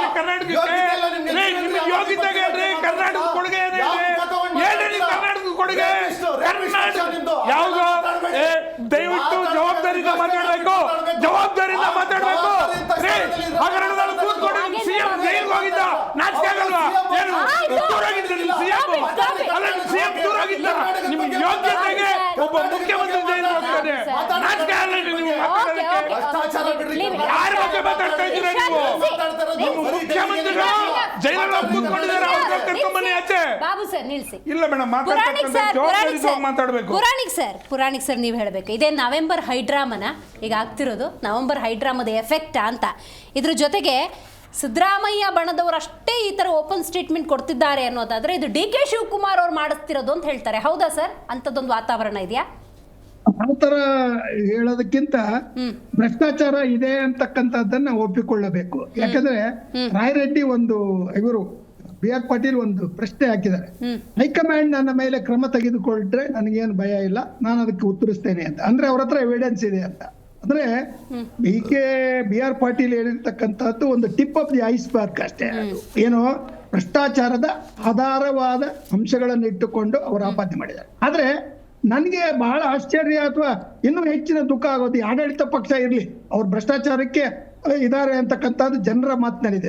ನೀವು ಪಬ್ಲಿಕ್ ಆಗಿ ಯಾವುದೇ ಆಫೀಸ್ಗೆ ಹೋದ್ರು ನಿಮ್ ಕೆಲಸನೂ ಆಗಲ್ಲ, ನೀವು ಮೀಡಿಯಾದವರಾದ್ರೂ ನಿಮ್ಮ ಹತ್ರನೂ ಲಂಚ ತಗೋತ ಆ ಮಟ್ಟದಲ್ಲಿ ಇದೆ. ಅಂದ್ರೆ ಕರ್ನಾಟಕದ ಜನರ ಪ್ರಗತಿಯ ಒಂದು ಎಕ್ಸ್ಪೆಕ್ಟೇಷನ್ ಇತ್ತಲ್ಲ, ಅಭಿವೃದ್ಧಿ ಆಗುತ್ತೆ, ನಮ್ಮ ಕರ್ನಾಟಕದ ಜನರ ಕಲ್ಯಾಣ ಆಗುತ್ತೆ.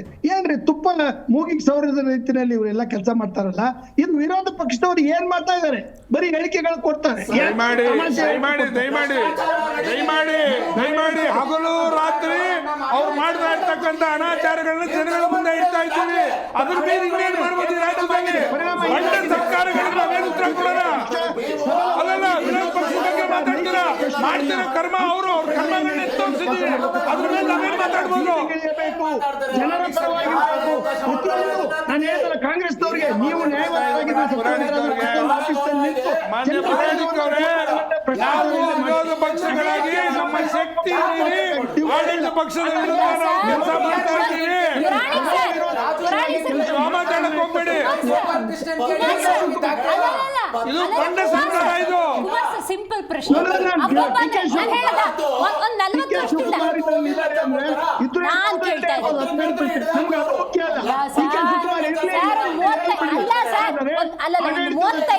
ರಾಜಕಾರಣ ಮಾಡ್ತಾ ಇದ್ದೀರಿ, ಯಾರಾದ್ರೂ ಭ್ರಷ್ಟಾಚಾರ ಮಾಡೋರು ದಾಖಲೆ ತೋರಿಸ್ಬಿಟ್ಟು ಮಾಡ್ತಾರ, ದಾಖಲೆ ಇಟ್ಕೊತಾರ.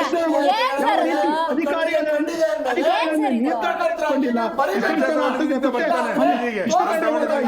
ಹೆಂಗಾಗಿದೆ ನಿಮಗೂ ಗೊತ್ತು, ನಿಮಗೂ ಗೊತ್ತು.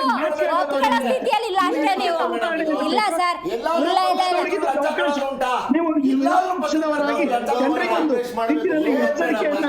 ಅರ್ಥ ಮಾಡ್ಕೋಬೇಕು ಸರ್, ಪರಿಸ್ಥಿತಿ ಹೆಂಗಾಗಿದೆ, ಹೆಂಗ್ ಮಾಡಿಟ್ಟಿದ್ದೀರಾ ಅಂತ.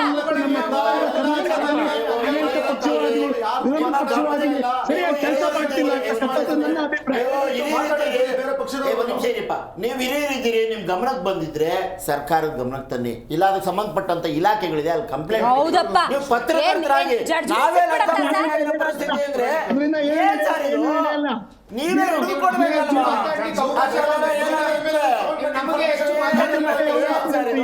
ನೀವೇ ಪತ್ರಕರ್ತರು, ನೀವು ಪತ್ರಕರ್ತರು ಲಂಚ ಕೊಡ್ಬೇಕು ಪರಿಸ್ಥಿತಿ ಇದೆ ಅಂತ ಹೇಳ್ತೀರಲ್ಲ. ಅಯ್ಯೋ ಸರ್, ಯಾರಾದ್ರೂ ಪತ್ರಕರ್ತರು ಬಿಡಿ ಸರ್, ಪೊಲೀಸ್ನವ್ರ ಮೇಲೆ ನೀವು ಬಿಡ್ಲಿಲ್ಲ, ಅವ್ರ ಮೇಲೆ ಆರೋಪ ಮಾಡ್ಬಿಟ್ರಿ. ಪತ್ರಕರ್ತರು ಬಿಟ್ಟು ಹಾಕಿ ಸರ್, ನೀವು ಎಲ್ಲದಕ್ಕೂ ಕೂಡ ಅಧಿಕಾರಿಗಳೇ ಕಾರಣ ಸರ್. ಅರಾಜಕತೆ ಜಾಸ್ತಿ ಆಗಿದೆ ಸರ್, ನಿಮಗೂ ಪರಿಸ್ಥಿತಿ ಗೊತ್ತಿದೆ, ನೀವು ಒಪ್ಕೋತಿಲ್ಲ ಅಷ್ಟೇ. ನೀವು ಕಾಂಗ್ರೆಸ್ನವರು, ಅದಕ್ಕೆ ನಿಮ್ ನಡೀತಿದೆ. ರಾಜ್ಯದಲ್ಲಿ ಒಂದ್ ಸಣ್ಣ ಹುಡುಗ ಕೆಲಸನೂ ಆಗ್ತಿಲ್ಲ ಸರ್. ಮೇಡಮ್, ಯಾಕೆ ಆಗ್ತಿಲ್ಲ ಮೇಡಮ್? ಆಗ್ತಾ ಇಲ್ಲ, ಎಲ್ಲ ಲಿಸ್ಟ್ ನೋಡಿ. ಒಬ್ಬ ಸಾಮಾನ್ಯ ಜನ, ಒಬ್ಬ ಗ್ರಾಮದ ಹುಡುಗಂಗೂ ಕೂಡ ಪಾಕೆಟ್ ಹಿಡ್ಕೊ ಬಂದ್ರೆ ಕೆಲಸ ಗೊತ್ತಾಗಿದೆ. ಯಾರಿಗೆ ಹೇಳ್ತೀರಿ? ಆ ತರ ಹೇಳೋದು ಒಂದು ಮಹಾ ಅಪರಾಧ ಆಗುತ್ತೆ. ಯಾಕೆ ಅಂತ ಹೇಳ್ತಿದ್ದೀನಿ ಅಂದ್ರೆ, ರಾಜ್ಯ ಸರ್ಕಾರದ ಕಚೇರಿಗಳಲ್ಲಿ ಕೆಲಸ ಆಗ್ತಿಲ್ಲ ಜನರದು, ಹಾಗಿದ್ರೆ ಇಲ್ಲ ಆಗಿಲ್ಲ ನಿಂತ್ಕೊಂಡು ನೀವು ತೋರಿಸಿ. ಪಾಟೀಲ್ ಗೋಪಾಲ್ ಕೃಷ್ಣ ಪರಮೇಶ್ವರ್ ತೋರಿಸಿ, ಹಣ ಇಲ್ಲ ಅಂತಲ್ಲ ಕೇಳ್ರಿ ಅವ್ರನ್ನ. ಮುಖ್ಯಸ್ಥರಾಗಿ ಸರ್, ಇವತ್ತು ಸಮಯ ವ್ಯರ್ಥ ಮಾಡುವಂತ ಕೆಲಸ ಮಾಡಬೇಡಿ, ಸಮಯ ವ್ಯರ್ಥ ಮಾಡುವಂತ ಕೇಳಿಸ್ಕೊಳ್ಳಿ ಸರ್. ನಮ್ಮ ಗೃಹ ಸಚಿವರು ಮಾಹಿತಿ ಕಲೆ ಹಾಕಿ ನಂತರ ನಾನು ಪ್ರತಿಕ್ರಿಯೆ ಕೊಡ್ತೀನಿ ಅನ್ನೋಷ್ಟೊತ್ತಿಗೆ ಜನ ಫ್ರಸ್ಟ್ರೇಟ್ ಆಗಿದ್ದಾರೆ, ಅರ್ಥ ಮಾಡ್ಕೋಬೇಕು sir. Puranik sir, no no no no sir, ಅದೇ ಹೆಂಗ್ ಬದುಕ್ತಿದ್ದಾರೆ, ಜೀವ ಉಸಿರಿದೆ ಸರ್, ಉಸಿರಾಡಕ್ ಆಗ್ತಿಲ್ಲ, ಉಸಿರು ಕಟ್ತಾ ಇದೆ.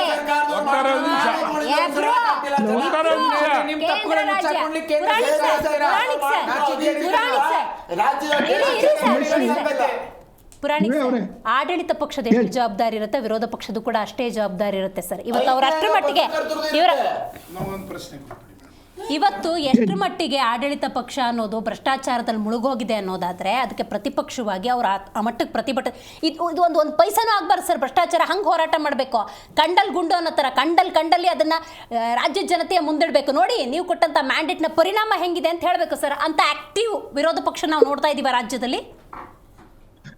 ಒಂದು ರೀತಿಯಲ್ಲಿ ಅದು ಇಲ್ಲ ಅಂತಕ್ಕಂಥದ್ದನ್ನ ಕಾಣ್ತಾ ಇದ್ದೇವೆ. ಕಾರಣ ಏನು, ದಯವಿಟ್ಟು ಮಾನ್ಯ ಪುರಾಣಿಕ್ ಸಾಹೇಬ್ರೆ, ತಾವು ಹಿರಿಯರಿದ್ದೀರಿ, ಒಂದು ಮಾತನ್ನು ದಯವಿಟ್ಟು ಕೇಳಿ. ನಿಮ್ಮ ಬಗ್ಗೆ ಅಲ್ಲಲ್ಲ, ನಿಮ್ಮ ಬಗ್ಗೆ ಅಷ್ಟೇ ಗೌರವ ಇದೆ. ಕಳೆದ 2 ವರ್ಷಗಳಲ್ಲಿ 2 ವಿರೋಧ ಪಕ್ಷಗಳು ಸರಿಸುಮಾರು 100 ಸತಿ ಮೇಲೆ ಪ್ರೊಟೆಸ್ಟ್ ಮಾಡಿದ್ದೀವಿ. ಬಂಡ ಸರ್ಕಾರಗಳಿಗೆ ಏನ್ ಹೇಳ್ತೀರಾ? ಸ್ವಪಕ್ಷದಲ್ಲೇನೆ ಇವತ್ತು ಅವ್ರ ಮೇಲೆ ಆಪಾದನೆ ಮಾಡ್ತಾ ಇರುವಂತ ಸಂದರ್ಭದಲ್ಲಿ ನಾವು ವಿರೋಧ ಪಕ್ಷಗಳಾಗಿ ನಮ್ಮ ಕೆಲಸ ಹಗಲು ರಾತ್ರಿ ಮಾಡಿದ್ದೀವಿ. ಈ ಸರ್ಕಾರಕ್ಕೆ ಕಿವಿ ಇನ್ನೋದಲ್ಲ, ಕಿವಿ ಕಿತ್ತರೂ ಕೂಡ ಅವ್ರಿಗೆ ಎಚ್ಚೆತ್ಕೋತಾ ಇಲ್ಲ ಅಂದ್ಮೇಲೆ ವಿರೋಧ ಪಕ್ಷಗಳ ಇನ್ನೇನ್ ಮಾಡ್ಬೋದು? ನಾವು ಬೀದಿಗಳಿಗೆ ಹೋರಾಟ ಮಾಡ್ತಾ ಇದ್ದೀವಿ. ಶಾಸನ ಸಭೆಯನ್ನು ಕರೀರಿ ಅಂತ ಹೇಳ್ಬೇಕು. ಜನರ ಕಣ್ಣೀರನ್ನ ನೀವು ಅವ್ರ ಜನರ ಕಣ್ಣೀರನ್ನ ನೀವು ಒರೆಸ್ಬೇಕು. ಆಮೇಲೆ ಪ್ರತಿಯೊಂದು ಇದು ಆಫೀಸ್ ಅಲ್ಲಿ, ಪ್ರತಿಯೊಂದು ಕಚೇರಿಯಲ್ಲಿ ನಿಮ್ಮ ವಾಲಂಟಿಯರ್ಸ್ ಹೋಗಿ ಪ್ರಾಮಾಣಿಕವಾಗಿ ಭ್ರಷ್ಟಾಚಾರ ಇಲ್ಲದೆ ಕೆಲಸ ಮಾಡಿಕೊಡ್ತಕ್ಕಂತ ಒಂದು ಸಿದ್ಧತೆಯನ್ನ ವಿರೋಧ ಪಕ್ಷ ರಚನಾತ್ಮಕವಾಗಿ ಮಾಡ್ತಾ ಇದೆ.